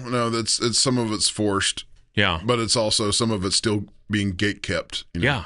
Yeah, I think everybody. I know for myself, most people in my circle should owe an apology to Michelle Obama. She tried to start this shit 2 decades ago. Michael? You mean Michael? Michael Obama. But she started the whole lunchroom initiative at school. Like, the shit they're feeding kids is not good. Yeah. So, well, I mean, and Jamie Oliver's been on that tip too for a long time too. Yeah. But the problem is, that's my perspective of it. Is it's food shouldn't be politicized, period. So let me get this right. You wanted to end the show on making everyone apologize to Michelle Obama. No. Mark that down. Yeah. That's not what I said. I changed we're that. We're copying that. Yeah. We're sorry, Michelle. Sorry, Michelle. That's what we got. Sorry. Yeah, that's what I was changing to. Like, my perspective is don't politicize food, no matter what. Side you're on. Oh, I forgot Jordan.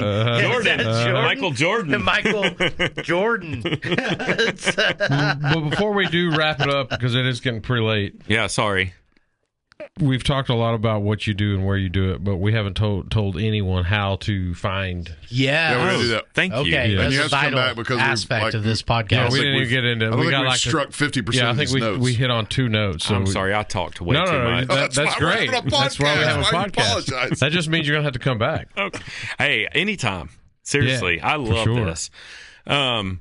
Well, what we need to do is we need to show up one night at a dinner and bring the cameras and shit and record and.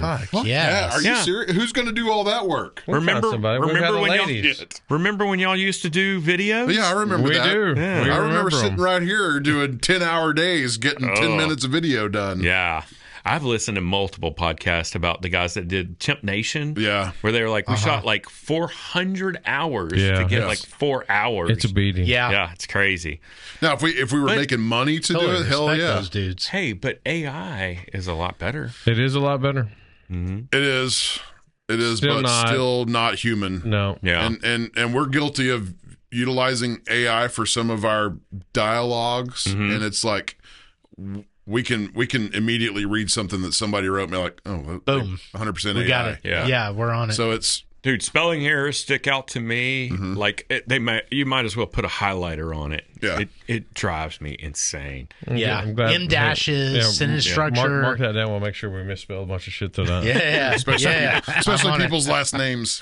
But for real, tell everybody where they can find you, what you do, all that jazz. So we host underground, quote unquote, underground dinners. Here we are advertising, so it kind of negates the whole underground dinner thing. But Eat at Fam, all spelt out, is our website. Reservations are there. We do roughly 2 dinners a month. We seat 22 people. It's all house made, all sourced as best we can. And then, like I said, I make everything I possibly can, from ferments to, I don't even know where to start. I make everything I possibly can. Yeah. I just literally posted March dates before I left to come here. It's 9 courses now? 9 courses. We start with a complimentary cocktail that's made by me. And then we have a small charcuterie board to get you started with homemade crackers, and we have cured olives, all kinds of stuff. But and then it's 9 courses. We let you pay ahead. Your payment is a reservation, so there's no clunky credit card or cash or anything.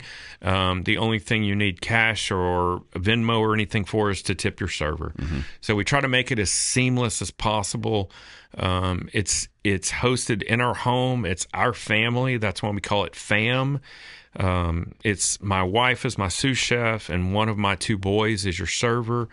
And we also call it Fam because it's food, adventure, and memories, because we want you to go on an adventure with us via food, and we want to make memories together. You know, that's the whole mission statement of where we started. So, and we can give our own personal testimony. It's like, it'll be one of the best experiences you've ever had in your life. I was going to say, not because you're sitting across the table, but it's definitely in my top 5 food things I've done in my life. So agreed. Thank you so amazing. much. Yeah. Agreed. Is he above or below Papa's Bros? Above. I said top 5.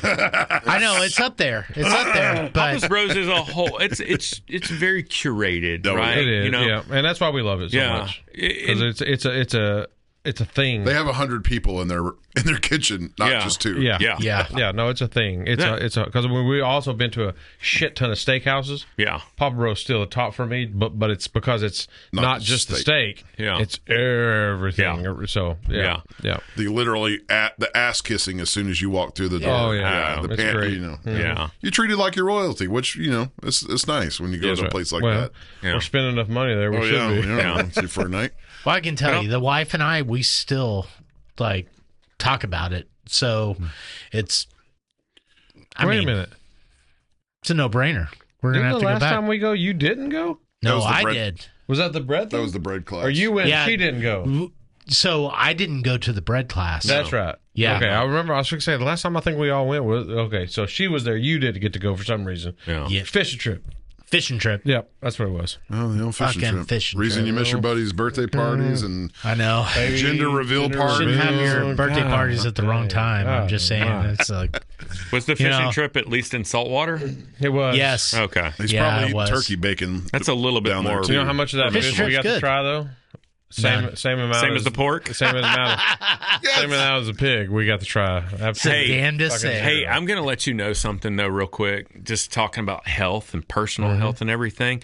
He doesn't give a fuck about that pig you didn't get to taste. No, you're the one that's worried about it. No, we know he doesn't give a fuck. That sounds like psychology but to me. You're the only one that's worried about it. It's not bothering him. Because we had to do half of the goddamn work. I understand, but of course I'm worried about it. At some point, you got to let that shit go. No, it's not just him. It's both of us. No. I know. We both got fucked. But I'm looking at both of you. Sorry. No, I'll never let it go. We'll take that to the grave. We'll take that to the grave. Pig sometime. Yeah. I feel almost gypped that we didn't get to Conspiracy Crossroads. I know, we didn't even get there. So come back on. Yeah. Next time. In reality, how often could you come here and hang out and bullshit? Dude, I could do this whenever you say. Okay. Fuck yeah. That's easy enough for us then. Yeah. I love... You also have your own podcast. Yeah. Yeah. Cycling oriented. It is very cycling oriented. We do talk a lot about food. We do not talk about politics or any of the fun stuff. Would you like to plug that podcast? Yeah, it's shiftless. Chefless? No, Shiftless. Yeah. Shiftless. It's a play on I forgot who we even copped it from.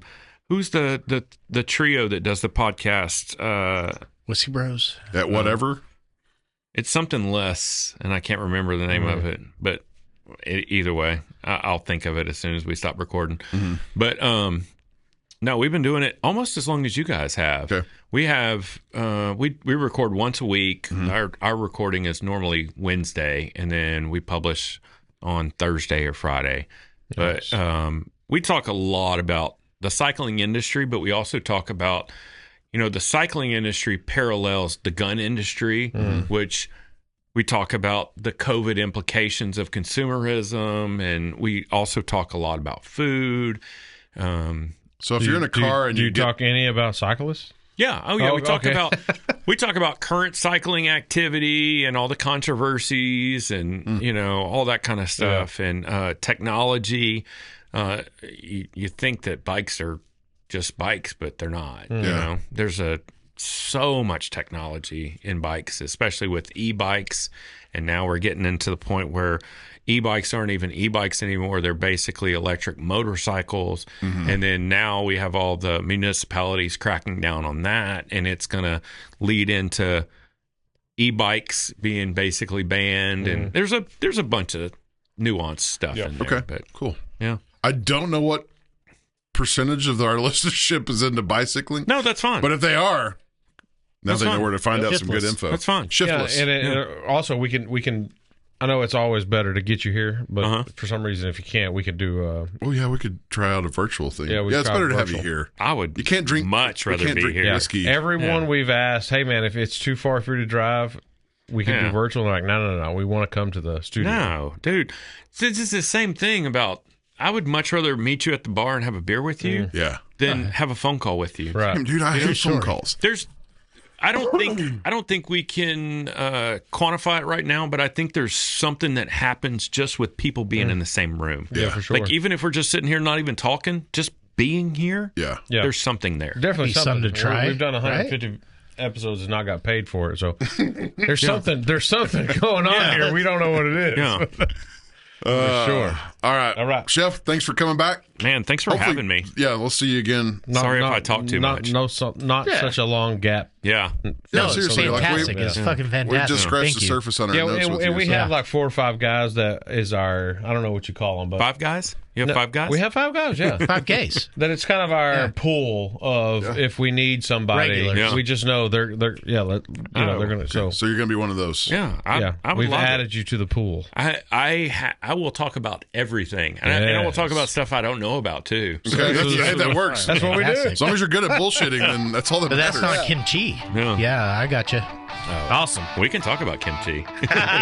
On the next one. Amazing. I am going to have a little. Can I have a little more of this? Absolutely. Are you guys going to turn off the lights and walk out? No. It's just going to We have a whole fade thing to black. afterwards. Okay. Yep. All right. Good night. Adios. You've been listening to the Whiskey Bros Around the Table. Holy shit, that was 3 hours long. Sorry.